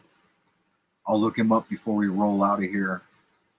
Some of you may have already rolled out of here. Gnostic Church and Academy of Lord Jesus Christ. Gnostic Church and Academy of Lord Jesus Christ. Fascinating.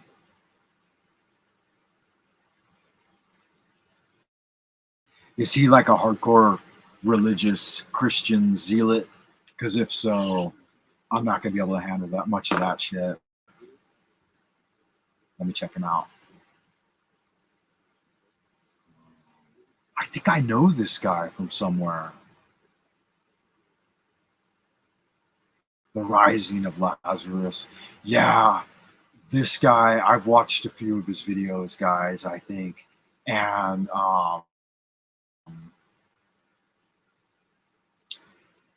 he's got a little bit of the stink of the church on him. Like a little bit too hardcore and overt in his attempt to convert people. Yeah, but I think he's a charlatan. Got to be honest with you. He's shilling for the idolization of a demonic force. Christ isn't meant to be idolized. People who make Christ a idol to be worshipped and sold on the marketplace of ideas are wheeling out Christ, and they're really all child molesters, and they want to drink the blood of your children. Sadly, this guy seems to be his character to me. I watched a few of his videos. There are endless facts that we can concentrate on. And if you think the Bible is the answer, then he's got some answers for you. But I'd rather talk about Lovecraft on the weekends than the horse shit out of the Bible.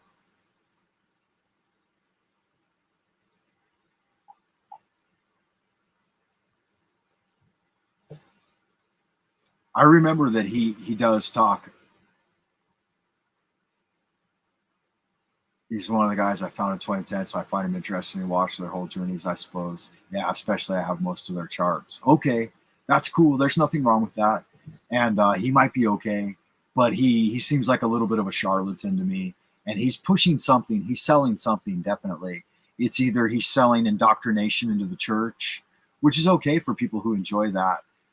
Become a member, donations, Telegram. So the first three things he's got on his descriptions page, which he started this channel back in 2017. And the first thing he's got is donations, which is all right, I guess. No channel features, so he doesn't feature any other channels. No community posts. No playlists. Videos, looks like he doesn't. Okay, he only started uploading to this channel 8 months ago. His other channel got banned, huh?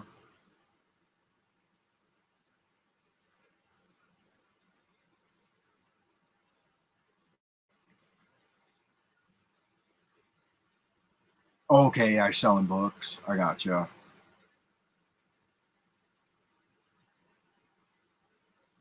Okay, the newest one. Well, that channel's already 5 years old, but it doesn't look like he's ever used it. So he's pretty smart that he opened up other alternative channels before he started getting kicked off. I never really wanted to deal with it. I mean, managing one channel is hard enough, but when it gets threatened and it's already got 1,000 videos, then yeah, that's kind of a bummer.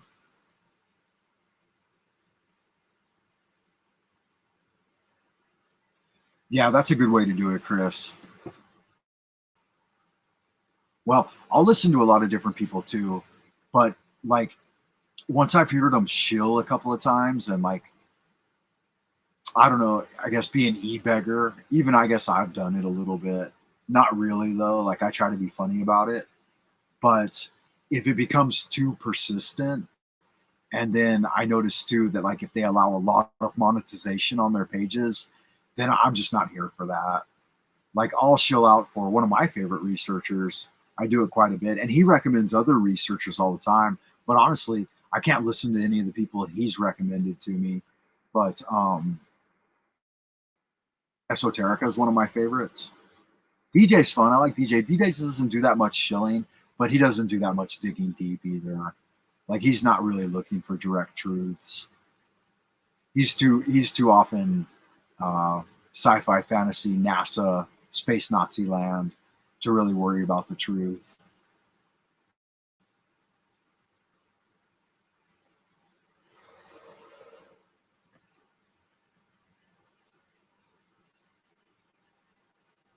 Okay, no, Mary, don't think I'm snubbing you. I'm not.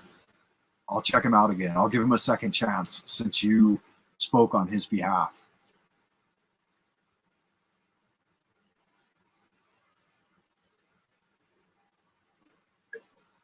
Since you put in the good word for him, Mary, I will definitely check him out again. Okay? And I appreciate you mentioning my channel to other people too, Mary. But after June 18th, I'll have to wait until June 18th for the Frank Monday radio channel to be opened back up. Until then, I want to kind of keep a low profile.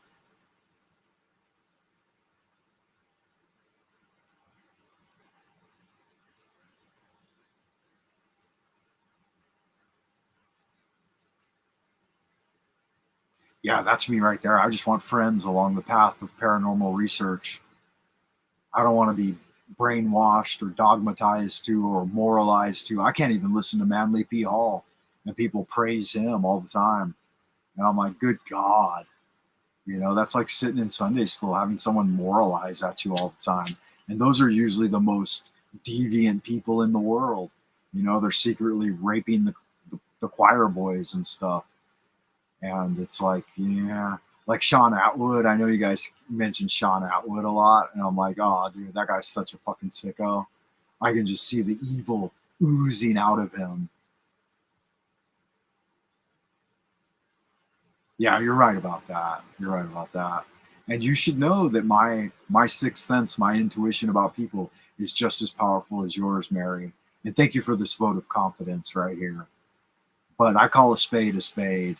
When I see a charlatan and a shill, then I can't help but poke at them a little bit and go, yeah, but come on. Yeah, I agree with you. I agree with you. All right, guys, I'm going to roll on into the abodes of the future. I appreciate you tuning in. Thank you for stopping by, Chris, Miss Mary Moon, and Monsieur Tiedrick, and anybody else out there in Happy Land that tunes in later on. 3 hours is a long time to run my stupid mouth, right? I love y'all good-looking, sexy people. Stay well out in Happy Land, and I will see you in the abodes of the future. Until then, good magic.